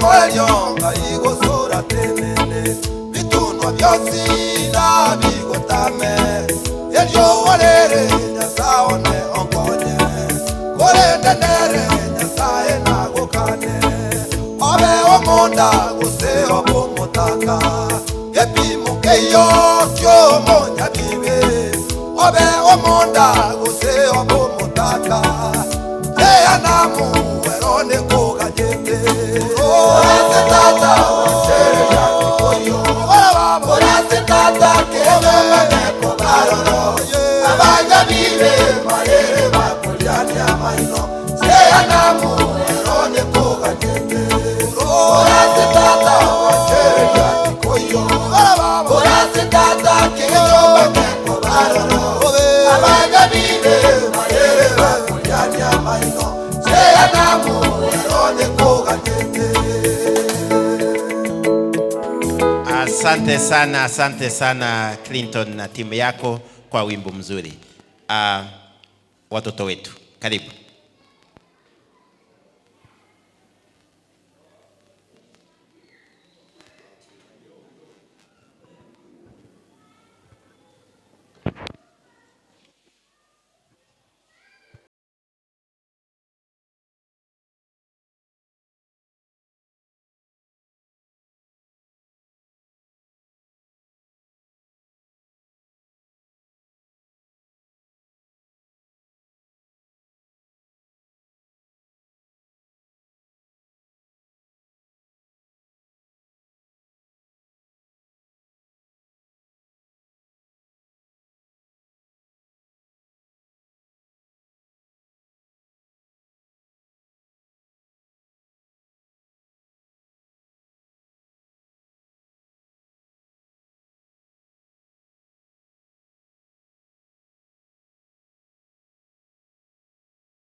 Praise God. Hallelujah. Mwena magoko. Aba meweto kendu. Mkoani Garende. Kwa majina naitwa Mary Akunga. Mimi ndo nimesimamia watoto. Ama umeona mtoto wako hapa? Aegokera umwana ugo. Next time mumanye ntubato kwende koroku DVBS, Daily Vocational Bible School. Inafunza about the Bible, inafunza watu vitu mingi kuhusu God. Tulikuwa tunaenda wiki mzima from Monday to Friday. Friday was our last day. So tumejifunza.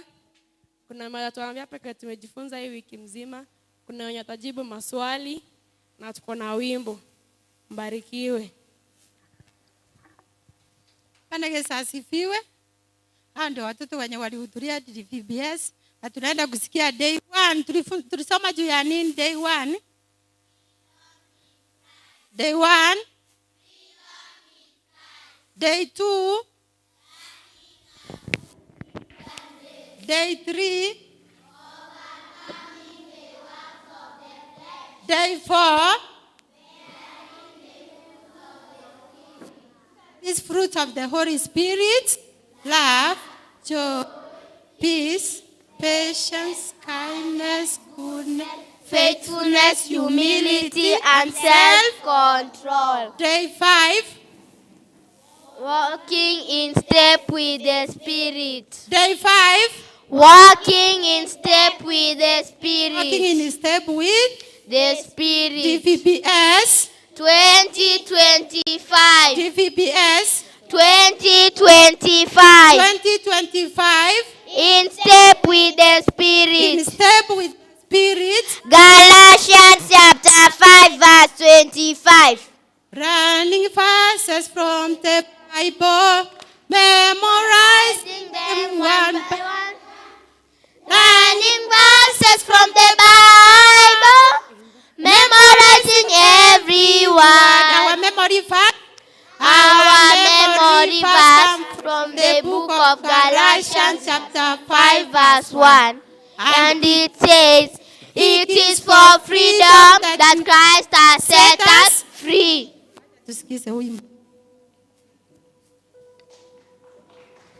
Amen.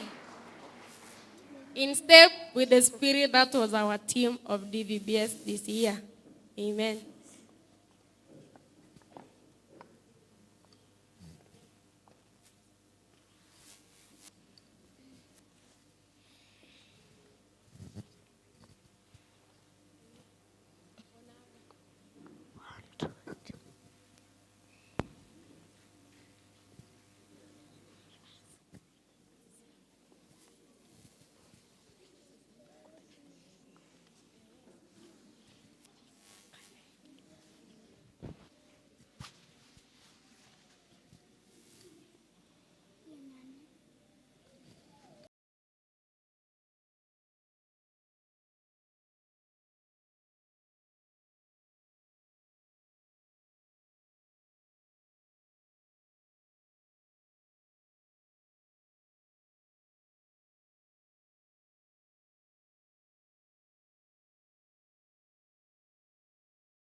tutakuwa na fellowship evaluation.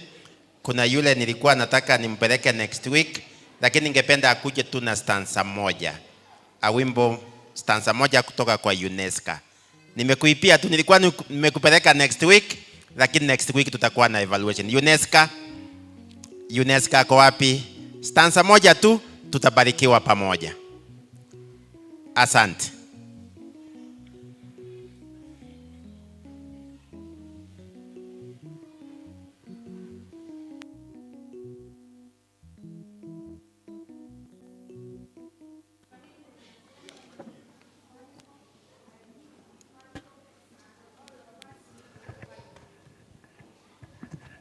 Kila mtu anataka revival, sawa? Yeremiah, the son of Hezekiah, he says to the Lord, I am fairly young. I do not know the way to speak. I really need the revival. I really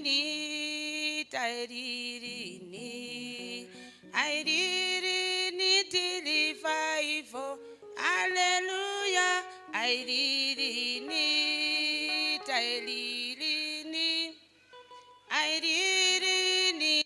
revival. Do not say you are a failure, for I am with you to save you through. Never be afraid to tell them all. They really need revival.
This is your wetu, mahali popote mlipo, ningependa msimame msalimie kanisa.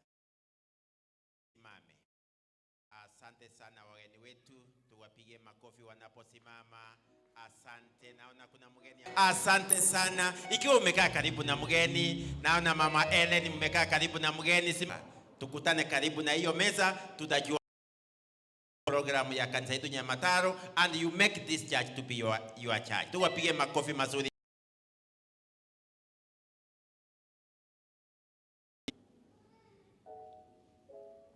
Ningependa sasa tusimame wote tukiongozwa na praise and worship. Uko ile Mungu amekubariki nayo, umekuja nayo katika nyumba ya Bwana.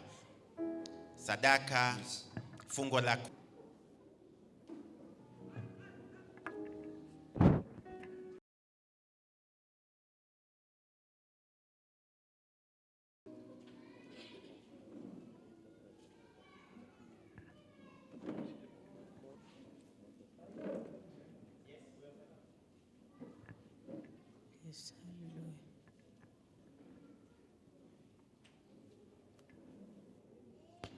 Asante, tuendelee kuleta tu. Tuendelee kuleta sadaka. Asante. Bwana nimerudi tena.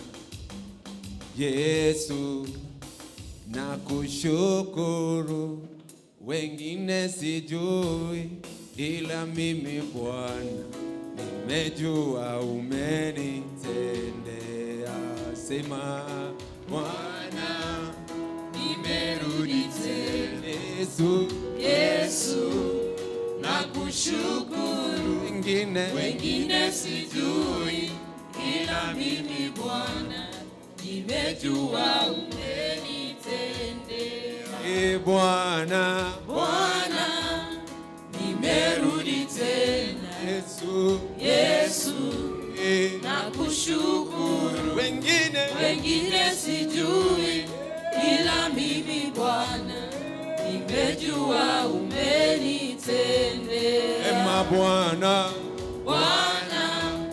nimerudi tena.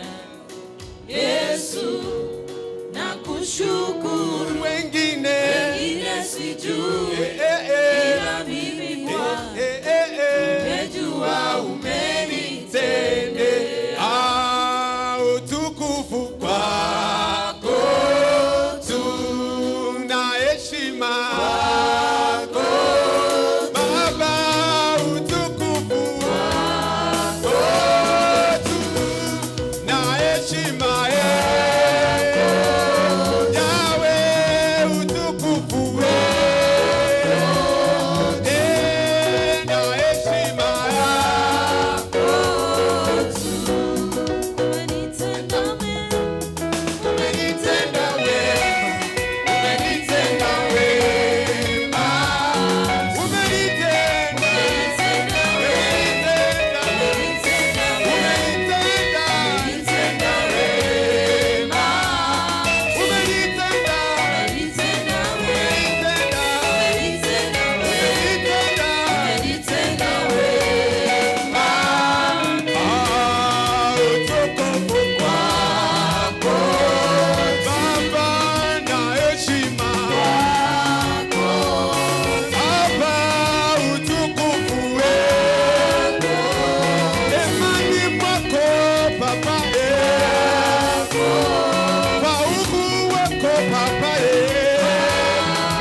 Baba, katika jina la Yesu, sante sababu wewe ni Mungu wetu mkuu. Baba wetu, tumetoa fungu zetu na sadaka zetu zote. Baba, aomba Mungu kabariki kila mmoja, wote ambaye wametoa Baba wetu, hata wale labda hawakupata kutoa. Mungu ishie, kabariki kila mmoja Mungu wetu.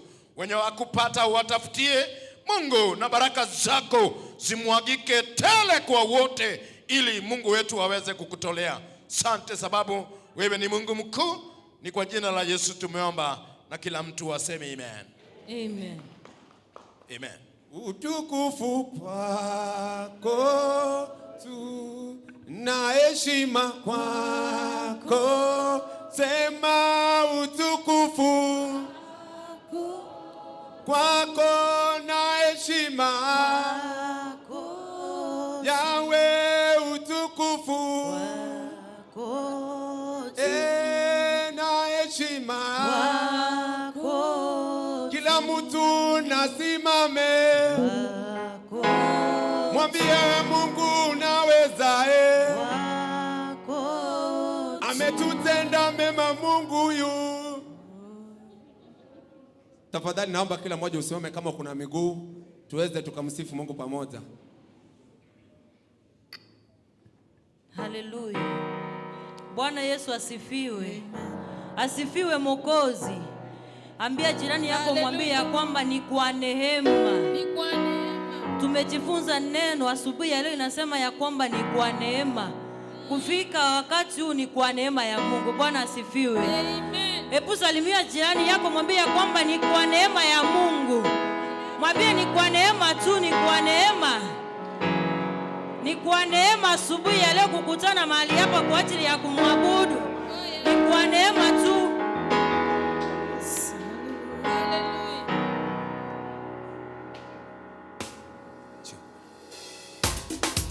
Kama Mungu amekubariki na mikono, muinulie mikono yake juu na ukaweze kupiga makofi.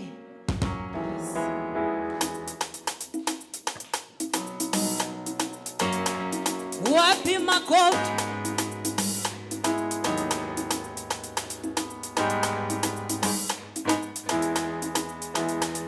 Makofi na vigeregere na vigeregere na vigeregere.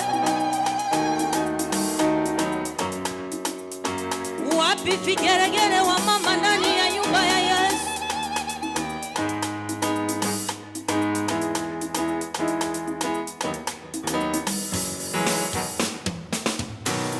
Hakuna kama Jehova, hakuna kama Jehova.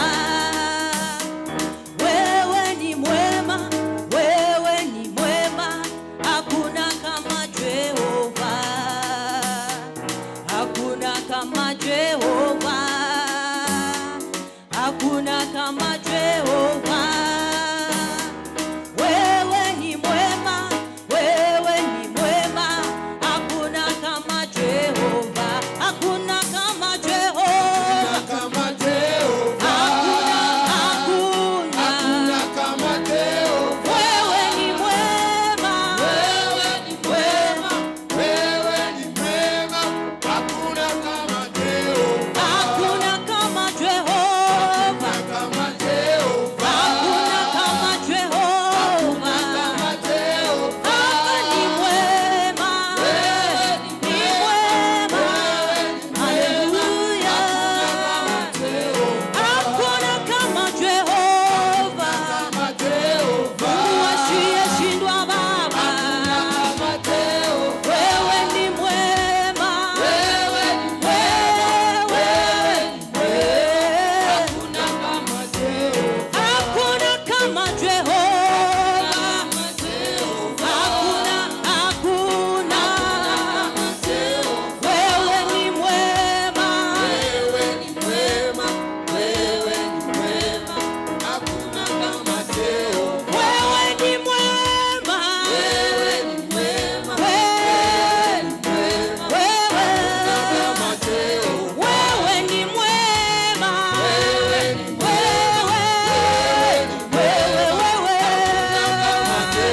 hakuna kama Jehova, hakuna kama Jehova Baba, mshindi wa washindi Baba, wewe ni mwema, mwambie hakuna kama Jehova, Mungu asiyeshindwa ni yeye, anatupenda ni yeye Masia Baba,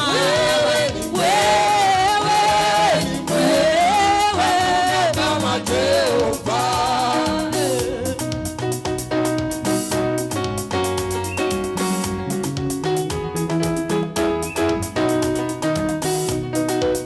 cheza cheza katika Bwana, mwambie yeye ni mwema katika maisha yako, yeye halinganishwi na chochote. Wapi shangwe na vigeregere na vigeregere kwa Yesu? Aya, inua mikono yako juu, inua mikono yako juu zaidi, mikono yako juu zaidi, mikono yako juu zaidi. Sijaona mkiinulia Yesu mikono yako zaidi. Tumpe Bwana sifa. Nani kama wewe? Nani wa kulinganishwa na wewe? Weka mikono yako namna hii.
Unastahili Bwana, unastahili Yesu, unastahili hizi sifa Bwana, unastahili sifa za kinywa changu asubuhi ya leo Bwana, unastahili sifa za kinywa changu mchana wa leo Bwana.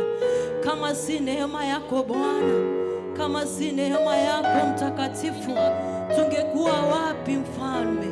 Tungekuwa wapi mtakatifu? Inua tu mikono yako mbele za Mungu, tamuka tu neno, tamuka jambo mbele za Mungu.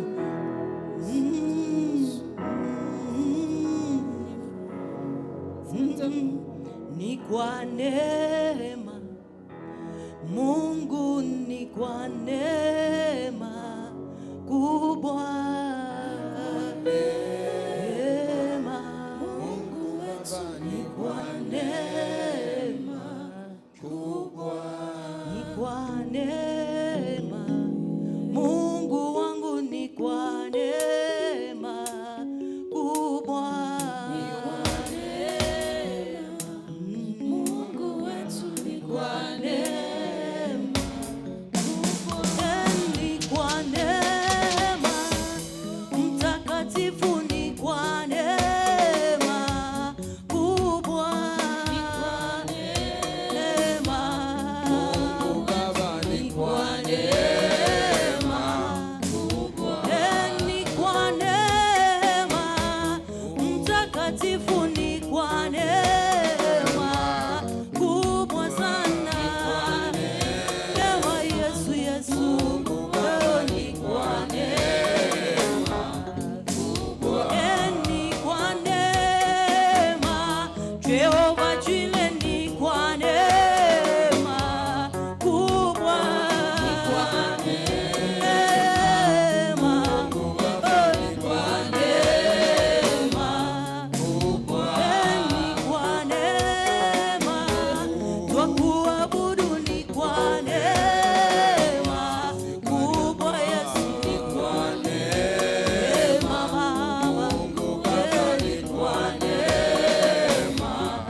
Baba, katika jina la Yesu, sante Baba wetu kwa nafasi hii.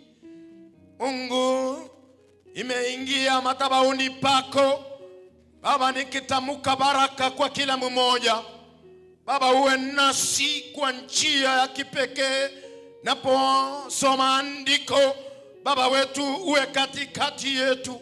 Wepo wako ukashuke, mbingu iongee na watu wako. Mungu wetu, jua utasimama nasi, utatenda, na jina lako litukuzwe na utukufu kurudie. Sante sababu wewe ni Mungu mkuu na ni Mungu mwaminifu, na ni kwa jina la Yesu tumeomba, na kila mtu waseme amen.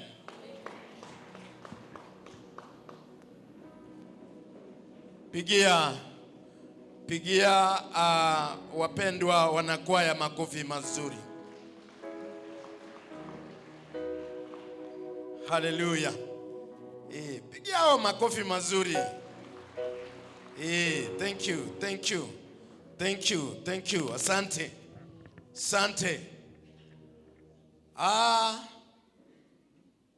Taka niseme hivi kabla hatuja soma andiko. Tuko na mtoto ambaye tutamuombea. Kwa hivyo mwenye anashughulikia sehemu hiyo, tafadhali napoanza na kusoma maandiko mtakuwa tayari, alafu tutaombea mtoto huyo. Basi ukubali tuende pamoja kwa maandiko ya siku ya leo. Today I want to read from the book of Genesis.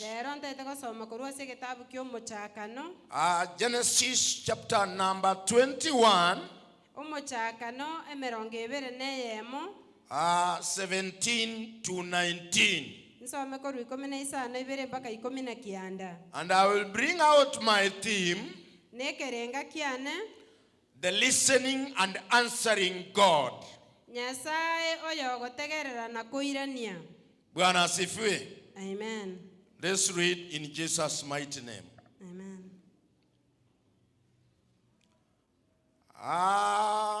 I said Genesis 21 verse 17, 19, I read.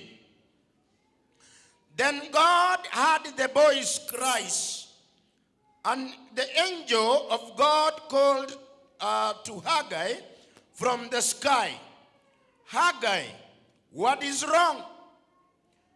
Do not be afraid. God has heard the boy's cries from the place where you laid him. Go to him and comfort him, for I will make a great nation from his descendants. Then God opened Haggai's eyes, and she saw a well. She immediately filled a water container and gave the boy a drink.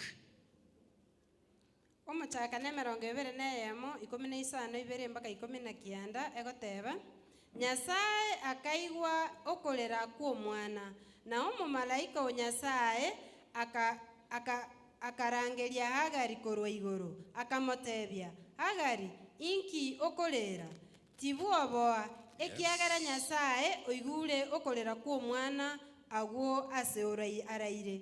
Imoka oimokie omwana omubwata koboko kwao naki nimokole abe egesa kwekenene. Elio Nyasaye akaramukia Hagari amaiso nere akarora ensoko ya amache akagenda akabucha agaichoria ekerandi amache aka omwana akanywa.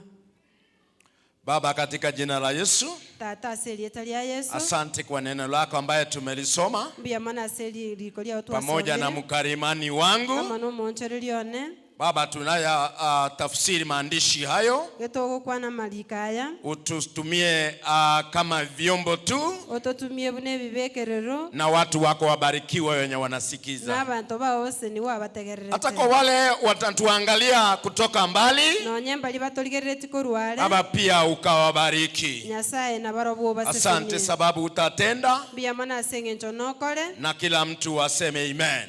Amen.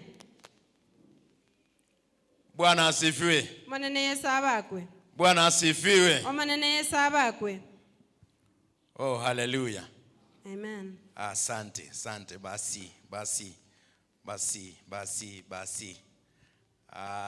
Sababu mumeleta huyo mtoto, basi wacha tumuombe. Nilikuwa nafikiria nitahubiri alafu tukamuombe.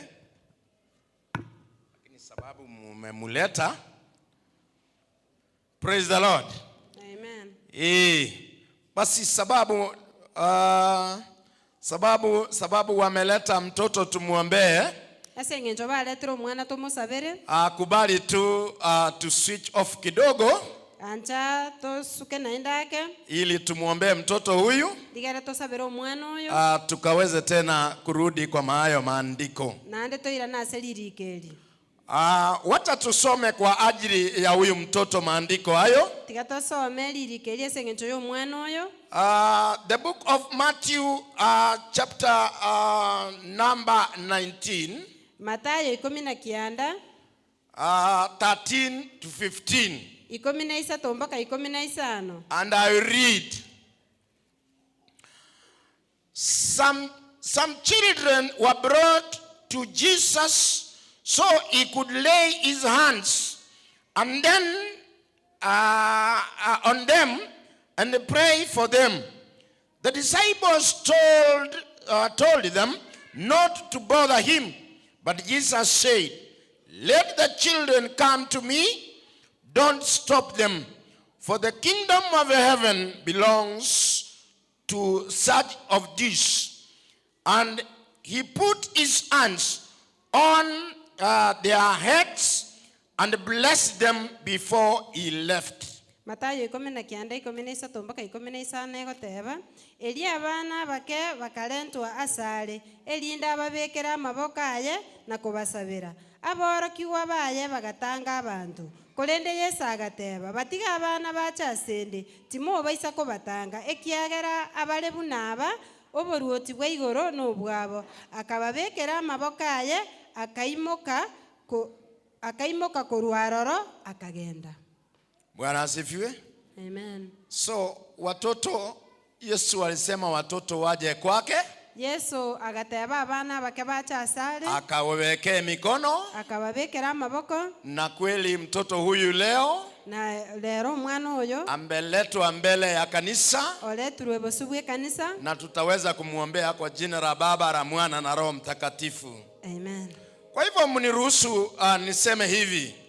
Monga ncherente beiga. Leo tuna mtoto Eliana Mora Onchoke. Mtobwato mwana okoroku Eliana Mora Onchoke.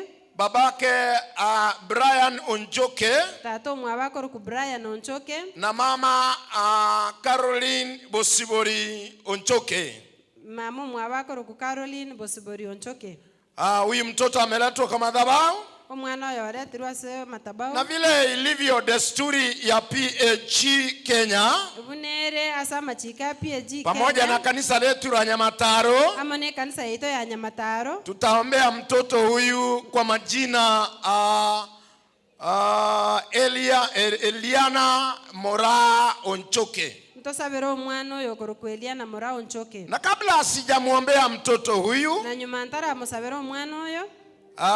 nina swali moja nataka niulize mzazi wa mtoto. Je, mama mtoto wa Eliana, umekubali tuombee mtoto huyu?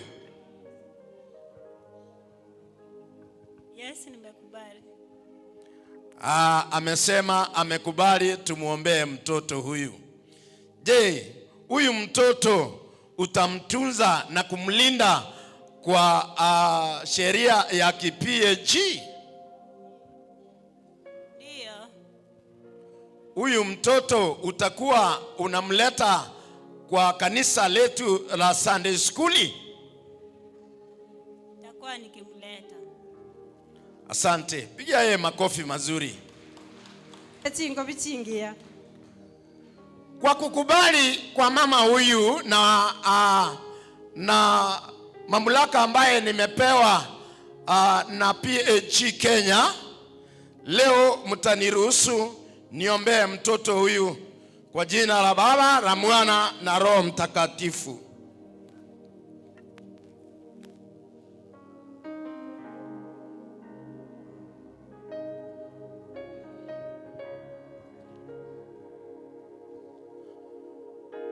Leo hii namuombea mtoto huyu Eliana Moraa Onchoke, na kwa kukubali kwa wazazi wake na mbele ya kanisa letu ya Nyamataro PAG, tunaombea mtoto huyu kwa jina la Baba, la Mwana na Roho Mtakatifu. Mungu mwenye nguvu, Mungu ishie, asante kwa mtoto huyu ambaye ameletwa kama madhabahu, Baba, tukaweze kumuombea. Na Mungu, nami Reverend Harrison Ombogo, Baba, nimeshika mtoto huyu na kumuombea mema na kumuombea utukufu kutoka kwako Mungu. Umkinge kwa hali zote za magonjwa, Baba, umtetee anapokuwa mtoto, umlinde, umuhifadhi, na Mungu umlondolee nguvu zote za kishetani, za giza, na nguvu zote ambaye zinamuandama zikaweze kushindwa kwa jina la Baba, la Mwana na Roho Mtakatifu. Na mzazi mwenye mtoto huyu, Baba, umtie nguvu, umpe nguvu anapolea mtoto huyu, amlee kwa hali zote za dini yetu ya PAG Kenya. Mungu asimuachilie na mlete kwa shule yetu ya watoto ya Sunday School, na wazazi wapate fedha zote za kulinda mtoto huyu kwa hali za kimungu. Baba, uwasaidie, uwalinde, na mtoto huyu pia umlinde, umuonekanie na umtetee anapokuwa kama mtoto. Kuje mwishoe awe ni mtoto ambaye tutamtegemea pamoja na familia, pamoja na kanisa. Na kwa kanisa nzima ambaye imekubali tumeombea mtoto huyu, Baba, leo tunamuombea kwa jina la Baba, la Mwana na Roho Mtakatifu, na kila mtu aseme amen. Amen. Kwa hivyo mami, nakupea mtoto huyu, ukamlee, ukamchunge, na pia nimekupa cheti za kuonyesha mtoto huyu ameombewa kirasmi kwa jina la Baba, la Mwana na Roho Mtakatifu. Basi asante na mbarikiwe. Amen. Amen. Pigia hao makofi mazuri. Bakere chingo bichingia.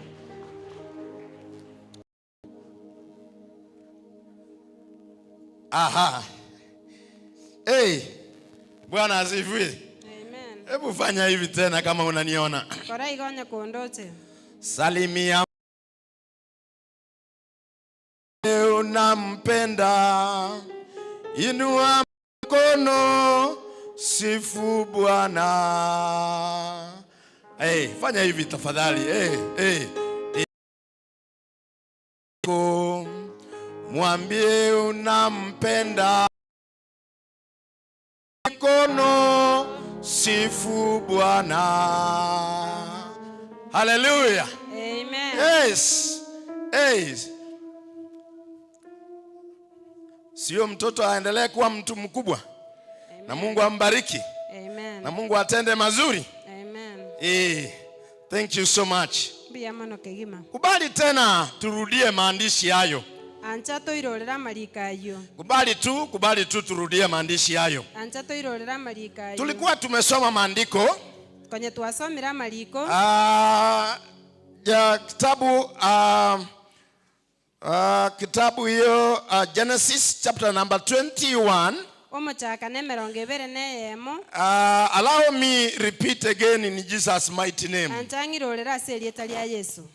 Then God heard the cries, the boy's cries, and the angel of God called to Haggai from the sky. Haggai, what is wrong? Do not be afraid.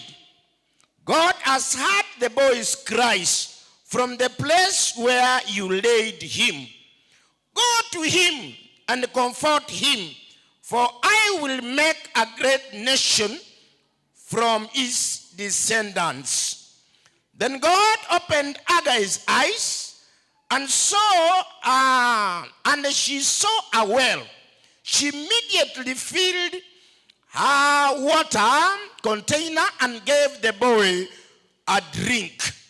Nyasaye akaigua okorera kwa mwana na omumaraika Nyasaye akarangeria Hagari koru iguru akamotebia Hagari inki okorera tibuoboa ekiagana Nyasaye igure okorera kwa mwana agwo asaraire imoka oimoki omwana omobwate koboko kwao naki nimokore abegesa kwekenene ilio Nyasaye akaramukia Hagari amaiso nere akarora ensoko ya amache akagenda akabucha agaichoria ekerandi amache aka omwana akanywa.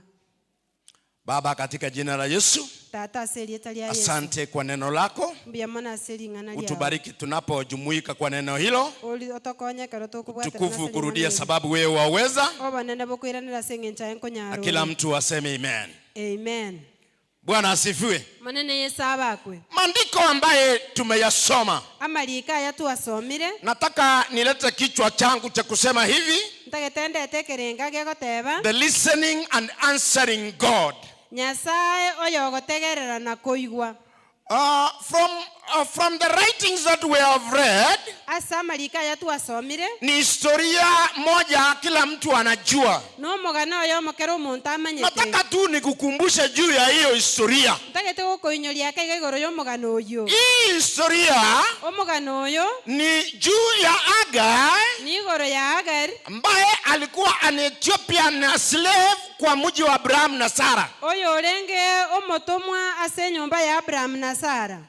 Wakati Abraham na Sara hawakupata mtoto, ekero Abraham na Sara batanyoleta omwana, na wakaona mtoto amechelewa kupatikana, naende bakarora banyolirwe konyora omwana, wakaona mwenye angesaidia familia hiyo, bakarora oyo ole gokonye familia eyo, alafu hiyo aibu ya kutopata mtoto ikuwe nzuri, obosoku bwo gotanyora omwana borwo, ikabidi huyo Hagai abembeleshwe, kabetereri Hagari ebereriwe, ili akubali kupatia Sara na Abraham mtoto. Anche ko Sara na Abraham mwana. Na kweli Biblia inasema nekene Biblia goteba Sara alikubali na akapata mtoto, ariaganja akanyora omwana, na huyu mtoto sasa ndio tunaita Ishmael. Omwana oyo nero tokoroka Ishmael. Na huyu Ishmaeli wakati amezaliwa, na Ishmaeli ekara atogete,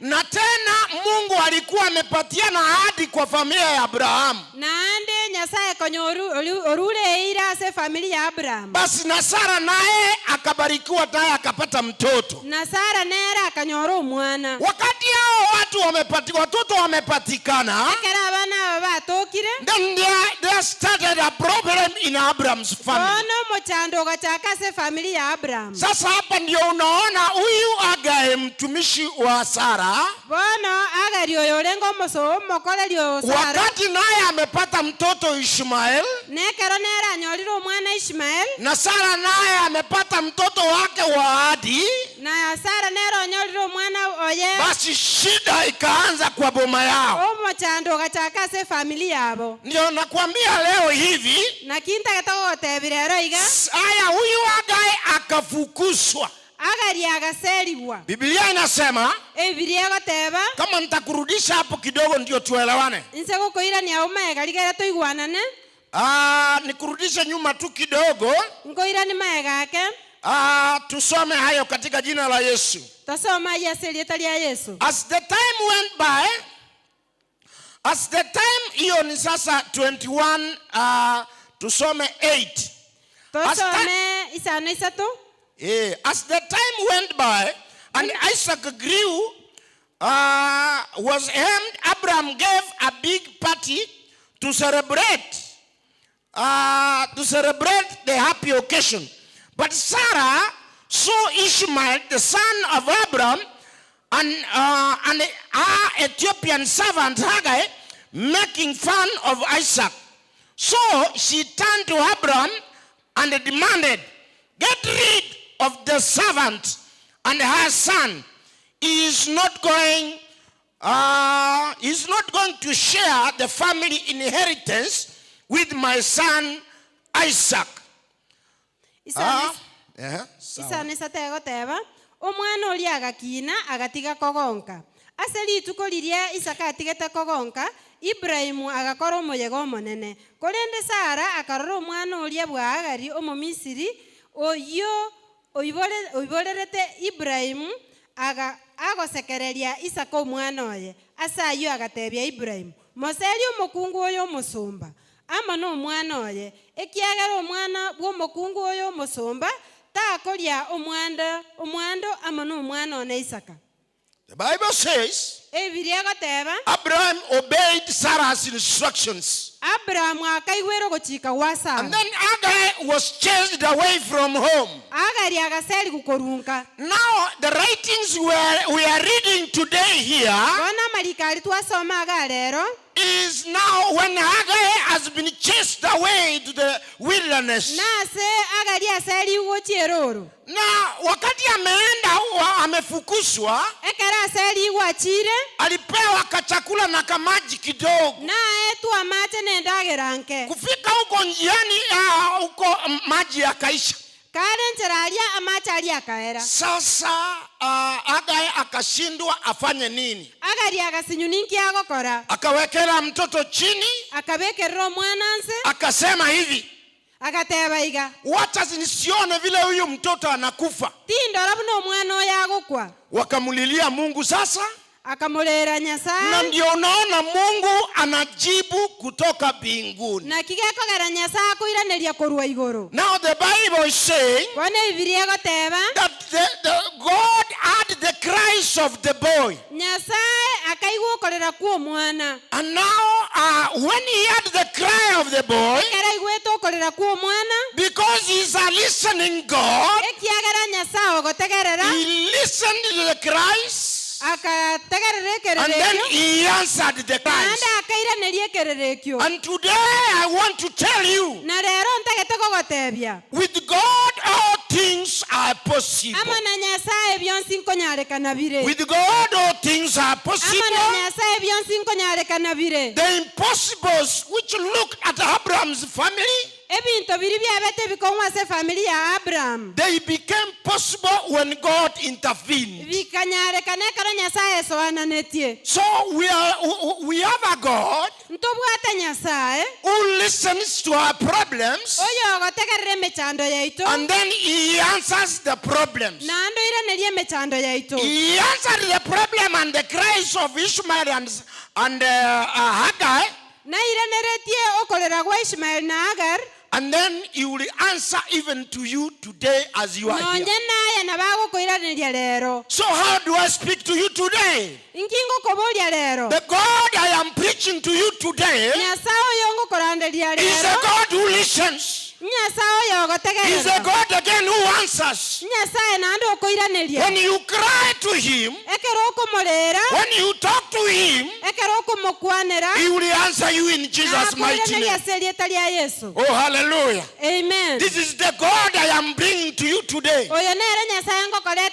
This is the God who listens to people's problems. And that is why I am telling you, if you are writing that, with God everything is possible. Even things which are very hard in our human perspectives, it is easier for him. He promised Hagar 3 or 4 things. If you read the Bible, God told Haggai these things. Do not be afraid. I will make a great nation from you, actually. Go to that boy, just comfort him. Praise the Lord. Amen. This is a God. I am saying a God who listens. He listened to Haggai. When Haggai represented the problems of the boy he had, God responded. The Bible is telling us that he opened Haggai's eyes. And today God will open your eyes if you dare call him. Oh, praise the Lord. Amen. Nasema hivi. Leo hii hata kama wewe utaita huyu Mungu, atafungua macho yako, atakuonyesha vitu ambaye wewe havioni na macho yako ya kawaida. Kwa sababu Biblia inasema wakati Haggai alipomulilia huyo Mungu, na wakati mtoto alipolia vile amesumbukana, hapo ndio Mungu alifungua macho ya hao watu. Haggai, Biblia inasema alionyeshwa maji mahali yatatoka. The Bible says that God opened a well for that very person. Hiyo inamaanisha there was a special well in the center of the desert. Nataka ujiulize hivi. That was in a desert. And in that desert, God opened the eyes of Haggai, and then Haggai saw a well, and then in that well there was water, and then Haggai went to that well, she filled a jug, and then he gave to the boy. So that is why I'm today telling you that that God who did the same,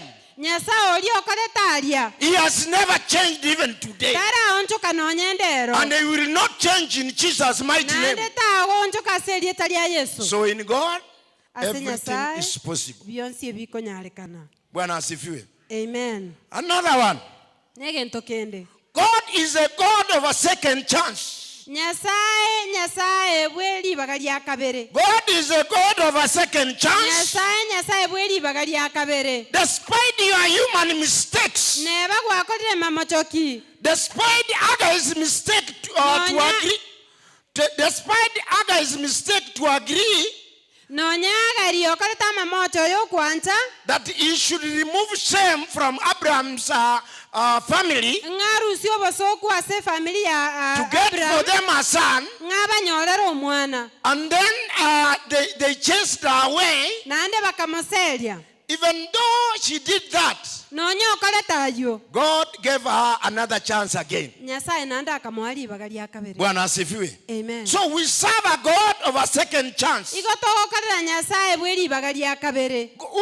Huyu Mungu wetu, wakati tena umeenda kwake na makosa yako hata kama yalikuweko. Bwana asifiwe. Wewe jiulize hivi.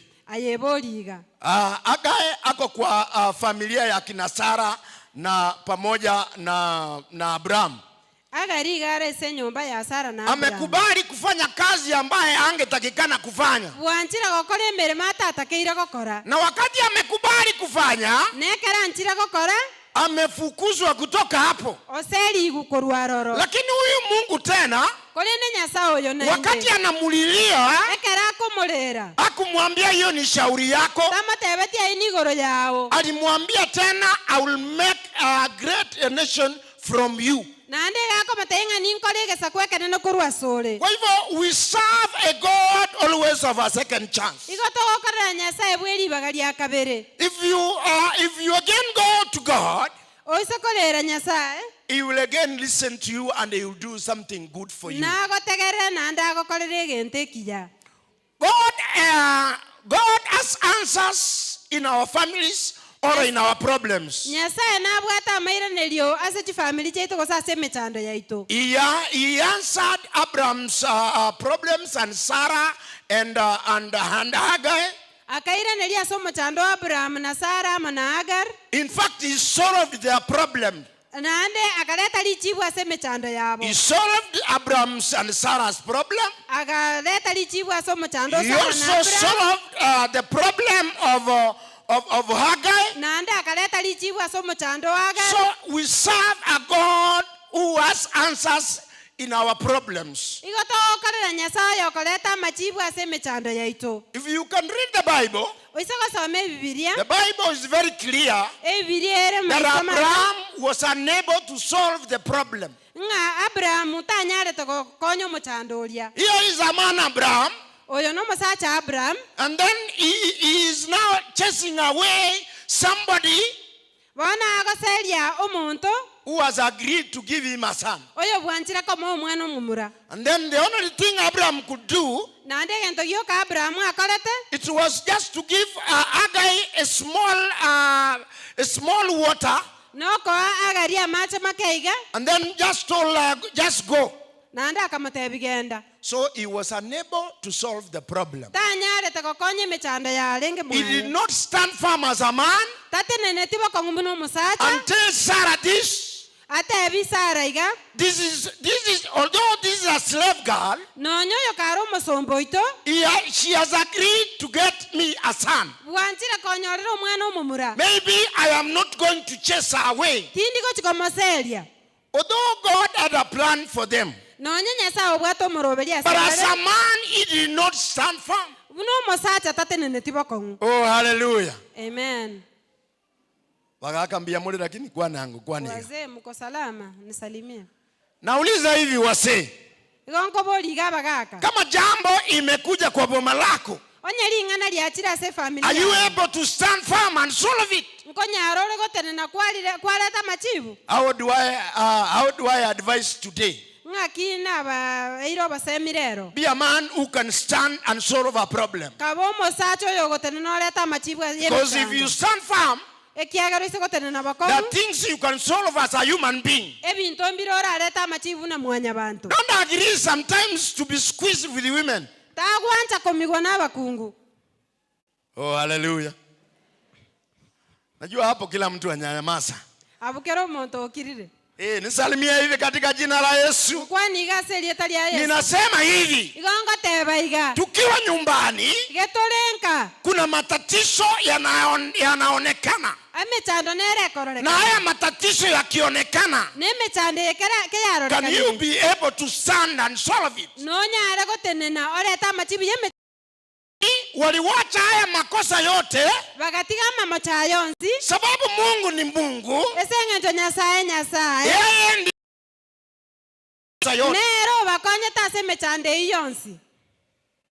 Na Mungu jaye akinyamaza utafanya nini? Nyasara kirankiora ko. Because Esengento chinga kinchiro nyasara akire. to keep quiet so that to see what you can do about that problem. Akire ligeraro lenkyo kore goro yomucha. But I thank God is a hearing and listening God. Igongwa kana nyasaye mbiyamane esengento ere nyasaye okoiwa na ndoleta machibu.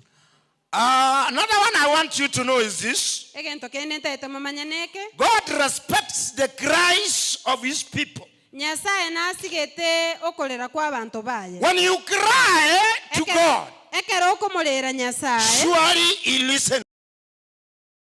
When you call upon the Lord, ekero okomorangeria nyasaye. surely he listens. Ere kene igagotegerera. mistake of making people cry. Chinga kichinde tako Make others cry. abantu mbale bakogera abantu bande bale. Do not care why that person is crying. Nande tutagetigo kumingi yakogera omuntu oyakole. Bwana asifiwe. Manene Yesu abako. But I'm happy we have a God. Nagokire ntobwate Nyasaye. We have listens and he answers. Igagotegerera nando iraneri. God is always merciful to those you think are helpless. Nyasaye nigale na mabera ase bali batabwati obokonyi. God is always merciful to those you think are helpless. Nyasaye nigale na mabera ase bali batabwati obokonyi. There are some people you treat carelessly. Abantu mbale ogokolera bobe. There are some people we treat at will.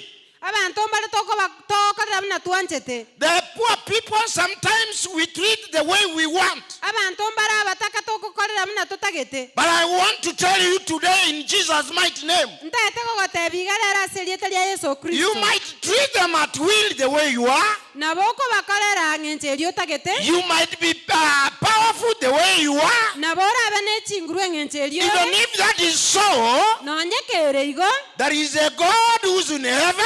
Nyasaye narole igoro. He will solve that problem and you will be embarrassed. Naleteli chibulyo mochando ina enosoke. Praise the Lord. Amen. We serve a God. Igotokolera Nyasaye. Sometimes when you treat people at will, ekero okolera abantu bunotagete. the people in our places where we come from, abantu mbaro ase the way they want. bagokorera muna batagete. They will do something the way they want. Bagokora ebintu buna batagete. Lakini wacha nikuambie katika jina la Yesu, huyu Mungu ambaye tunamhudumia, huyu Mungu ambaye amesimama na wewe, atakusaidia hata kama watu hawakutaka. Atakusaidia hata kama watu atatembea na wewe hata kama watu. Alitembea na Hagai hata kama Abrahamu alimfukuza. Oh, hallelujah. Amen. Hiyo ndio nataka nikuambie katika jina la Yesu. Kuna wale watu umedharau. Kuna wale watu haumjali. Lakini nataka nikuambie leo hii, kuna yule Mungu wa mbinguni, yeye atawajali katika jina la Yesu. Tena atawainua katika jina la Yesu. Utainuliwa hata kama umedharauliwa. Oh, hallelujah. Huyu ndio huyu Mungu ambaye tunamhubiri. Ni huyu Mungu.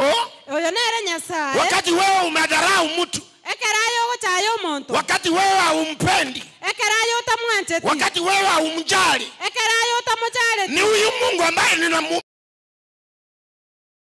Mungu tena anakuinua.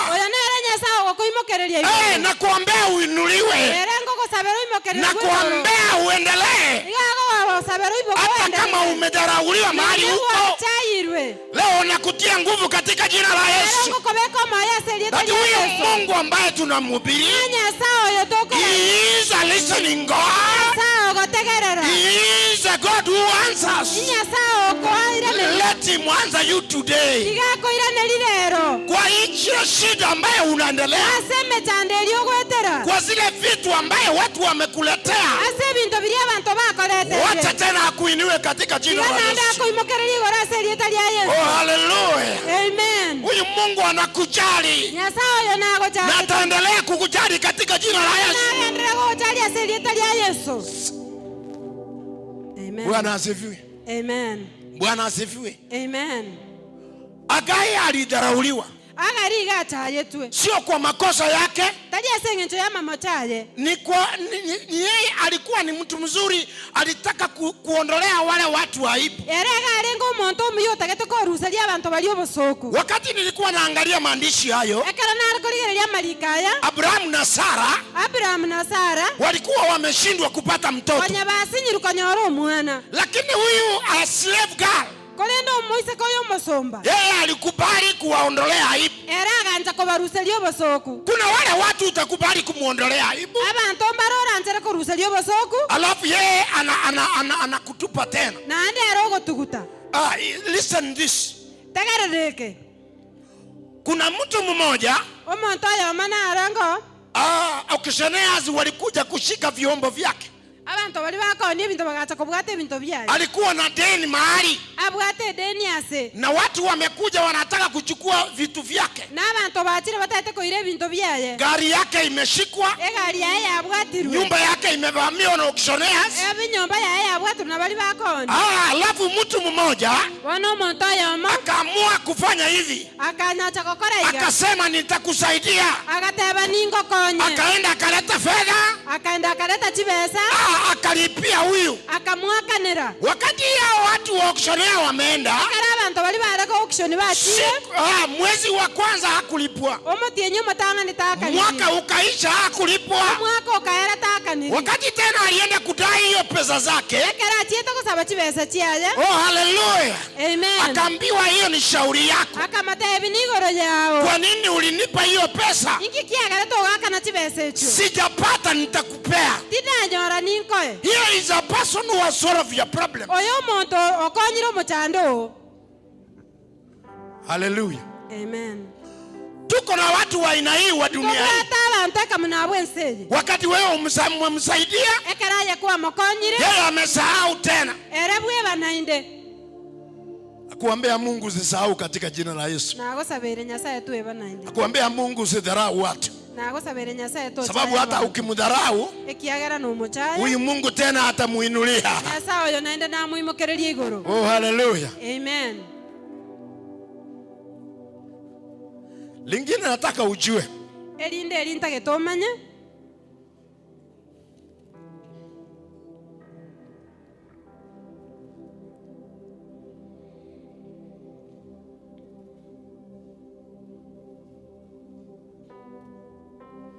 When people gang to chase you,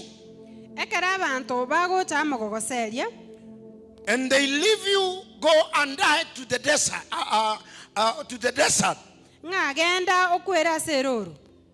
God will always make a miracle for them. In fact, what you are doing for that gentleman or that person, it means that you are asking God to help that person. Because Abraham, they chased Agai away, thinking that was the end of it. But God created something for them. He created a well for them. He made the descendants of Agai a big nation. Amen. Well, imagine from a slave girl, and then God promised that He was going to make a great nation from her. So people might despise you in the way they want. But let me tell you today that God will come for your help. Amen. When you read the book of Psalms 27, 27:10, I want us to read there. I want us to read there. There's something I want you to note. Psalms 27:10. Zaburi 27:10. Yes. The Bible says, even if my father and mother abandon me, the Lord will hold me close. Onye tata na baba barabu bagontiga omonene nangire imboyoye. Bwana asifiwe. Amen. The Bible is saying this. Hata kama baba yako, tato mino, hata kama mama yako, neba mama mino, hata kama bwana yako, neba mogako, hata kama mke wako, neba no mungino, hata yeye akikutoroka na kuache, na gotama gotige, aliye juu atakutafuta tena, na koligi nainde, aliye juu atatembea na wewe. There is a friend called Jesus. This friend is what we are saying today. Huyu rafiki ambaye yeye atoroki watu. This is a friend Jesus. He is the person who will be with you. He is the person who is going to take care of you. When people have run away from you, when people have left you, he is a friend who will remain with you. How do I talk to you today? That this friend Jesus, this friend Jesus, he is a friend who will stay with you. He will never run away from you. Oh, hallelujah. Amen. Let us stick to this friend Jesus. Let us stick to this friend Jesus. He is a friend who does not run away from you. God is able to restore a sense of self-worth even in the most dying times.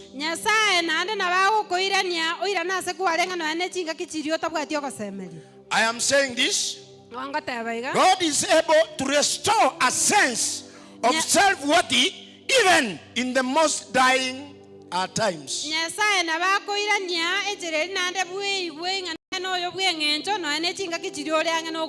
I pray that God to restore your ways again. May God restore your ways. May God again stand with you. Oh, hallelujah. Amen. God is deeply concerned. God is deeply concerned by those who have been abused and rejected. Kwa wale wamedharauliwa na wametupwa, huyu Mungu is deeply moved.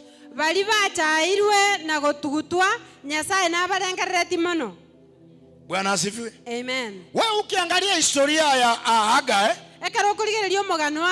it is a deep concern for God for those who are rejected. Ninakuombea katika jina la Yesu. Nakuombea katika jina la Yesu.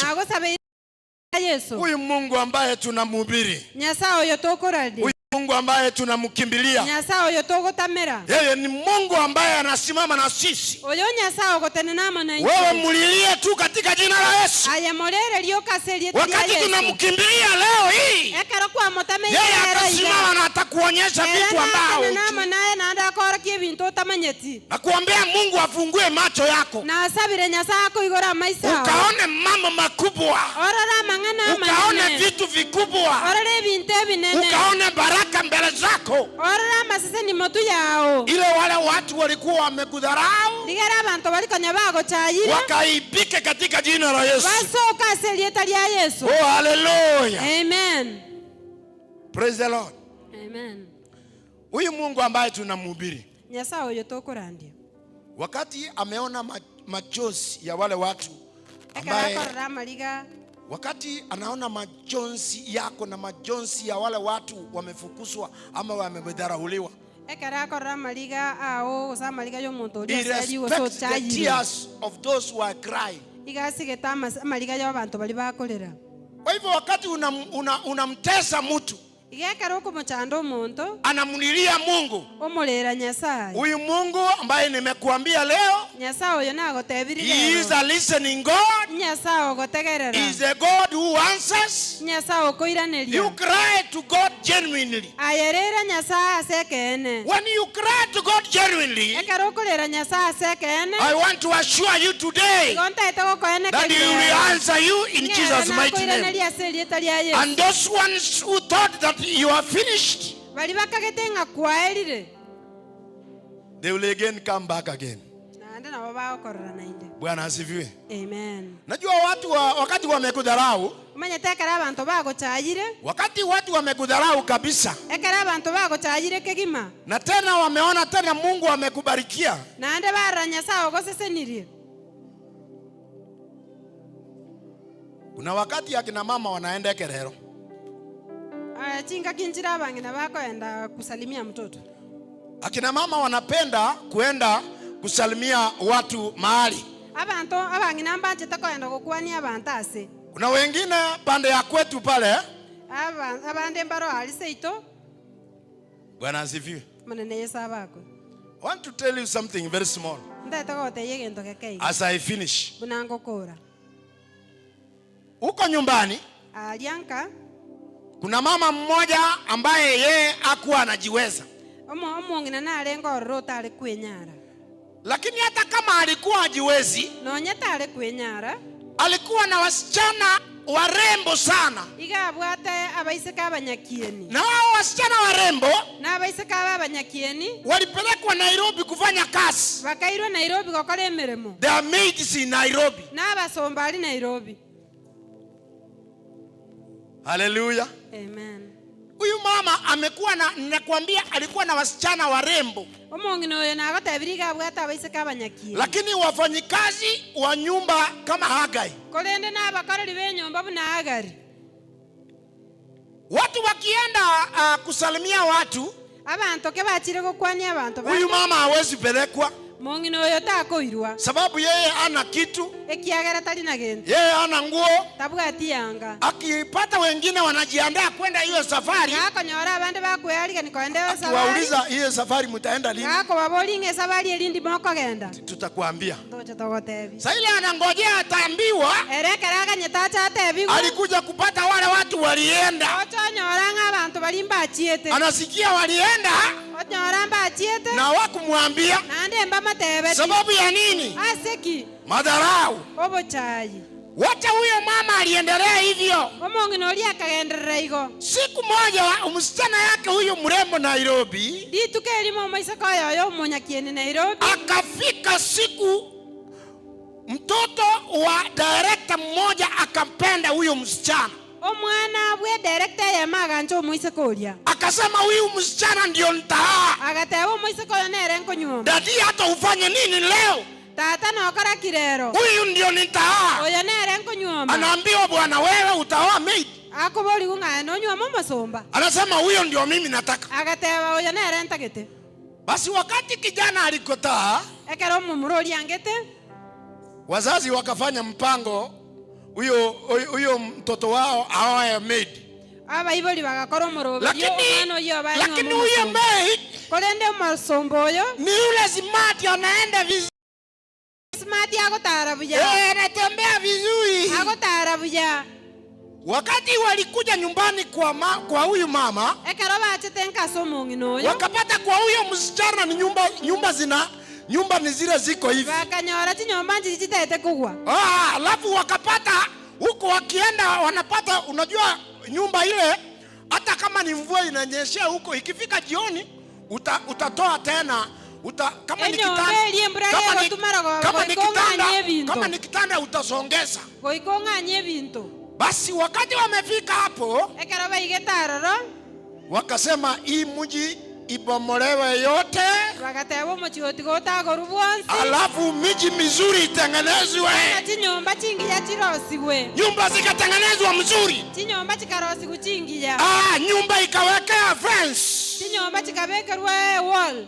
Huyu mama ni ule alikuwa amedharauliwa. Mongino yo no ulio chaire. Lakini kupitia kwa msichana wake, lakini goetera so moise koye, boma imetengenezwa. Chiorosiwe. Compound imetengenezwa. Compound ya rosiwe. Gorofa imekuwa hapo. Ebinte bya bairabwo. Bwana asifiwe. Amen. Wale walikuwa wanamdharau, bali bambo chayete. Wanakuja wanaangalia, bacha baligereria iga. Basi omeliga. Wanasema bwana lende. Sasa ni nini najaribu kukuambia? Ninki ntakete gotebe. Utadharau mtu sawa, Lakini huyu Mungu ni nani? Yeye anapenyeshea baraka kwa kona kona. Oh, hallelujah. Amen. Wale mlikuwa mmedharau, leo mumeenda huku kumwambia vile yako na nyumba mzuri. Leo unampenda, unataka umpeleke Kerero. Wewe ulikuwa umemdharau au kumpeleka mahali kusalamia watoto wako, sababu Mungu amembariki. The same people again. Wale watu wanakudharau, chunga wao tena, ndio tena wataanza kukusifu. Wacha Mungu awainue katika jina la Yesu. Wacha Mungu awatende mazuri katika jina la Yesu. Wacha madharau ishe katika jina la Yesu. Muendelee katika jina la Yesu. Amen. Tusimame kila mmoja.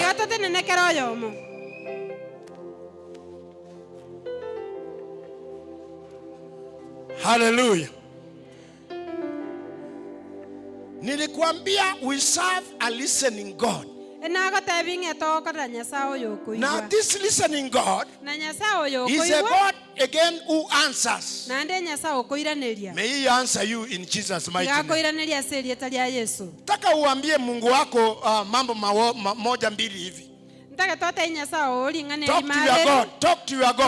Taka uongee na Mungu wako dakika moja hivi, ili akaweze kusikia sauti yako, ili akaweze tena kukutendea mema, ili akuinue katika jina la Yesu.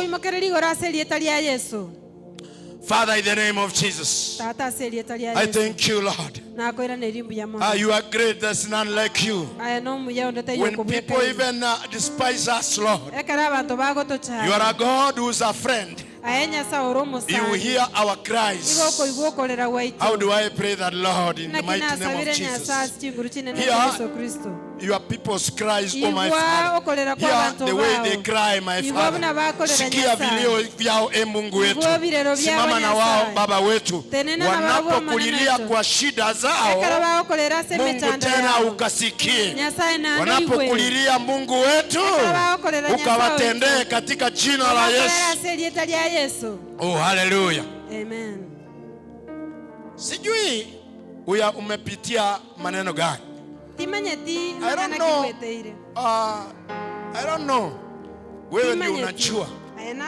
Sijui unapitia vitu gani? Sijui ni shida gani uko naye. Yeye alikuwa na shida, lakini alimulilia Mungu na Mungu akamsaidia. Na wewe pia lilia Mungu wako, naye pia hata kuacha atakusikiza. Oh, hallelujah. Amen. He's the God who listens. He's the God who answers. Baba, katika jina la Yesu, asante kwa neno lako. Asante sababu wewe waweza. Wewe ni Mungu unasikia vilio vyetu, na kwa hakika wewe ni Mungu unatujibu. Naomba Mungu tunapokulilia, naomba Mungu wapendwa wanapokulilia, ukasikie vilio vyao Mungu, ili uwasaidie katika jina la Yesu. Jua kuna wengi ambaye wameteseka, wameteswa Mungu wetu na vitu vya ulimwengu.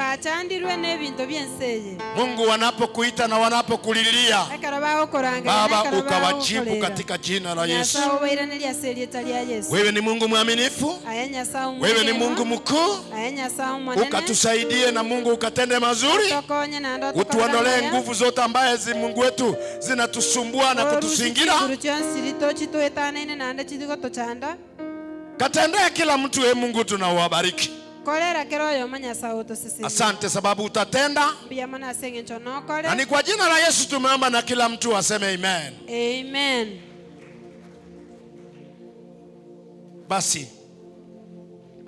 Basi nataka niwaachie hapo, nikiomba Mungu wetu akawabariki ngosaba Nyasaye itabasesenie akasikie vilio vyako, vilio vyetu, aigwe ekerero kiao ne birero byaito, na atajibu katika jina la Yesu. na ndairaneria serieta lya Yesu. Mungu awabariki. Abasesenie. Mchungaji Asira, kuja utumalizie. Amen.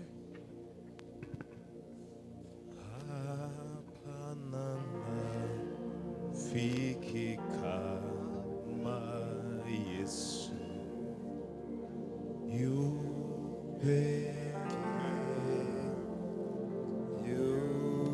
yupeke Situsimame sote. hapana rafiki kama Yesu yupeke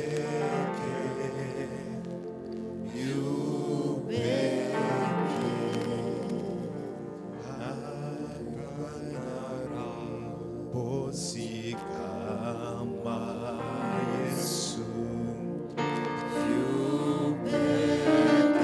yupeke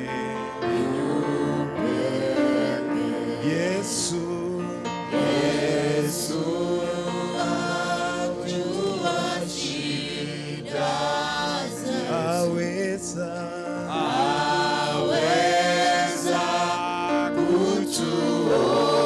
kutuongoza. Hapana rafiki kama Yesu huyu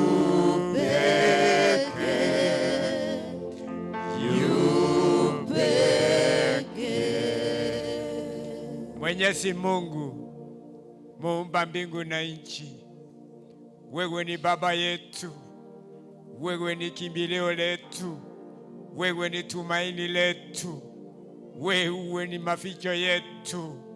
Asante, asante, asante Mungu. Ninaliinua jina lako, ninakutukuza, ninakuinua, ninasema ni asante. Asante kwa neno lako limekuja kwa njia ambayo inaeleweka. Asante kwa ule mama, asante kwa ule mzee, asante kwa ule kijana. Naomba ukambarikie kile mmoja, ukawainue, ukawabariki, ukawaongezee. Jina lako liinuliwe na jina lako lipewe sifa. Walio wagonjwa wakaponywe kwa jina la Yesu. Walio na mahitaji, Mungu wa rehema, ukakutane na mahitaji ya kila mmoja. Waliolemewa, Baba wa Mungu, ukawajaza na neema yako, ili neema yako ikatutoshe. Watu wako wamesimama na miguu yao, Baba, kwa sababu tumesikia neno lako, tumebarikiwa, tumeinuliwa. Ninaomba ya kwamba kila mmoja akaende na hii neema, akatembee na hii baraka wiki mzima. Kubariki kazi ya mikono yao, ubariki biashara za watu wako, ubariki miguu yao, Mungu wa rehema. Asante kwa sababu utatulinda. Takapotoka hapa, naombea kila mmoja baraka. Wiki mzima uwe na kila mmoja, mwezi mzima uwe na kila mmoja. Miezi hii ambayo tumebakisha tumalize mwaka 2025, naomba ukatuinue, naomba ukatubariki, naomba ukapanue mipaka yetu. Jina lako liinuliwe na jina lako lipewe sifa. Asante kwa sababu utatenda yote, ni kwa Yesu aliye Bwana na Mwokozi wetu. Amen. Na msalimia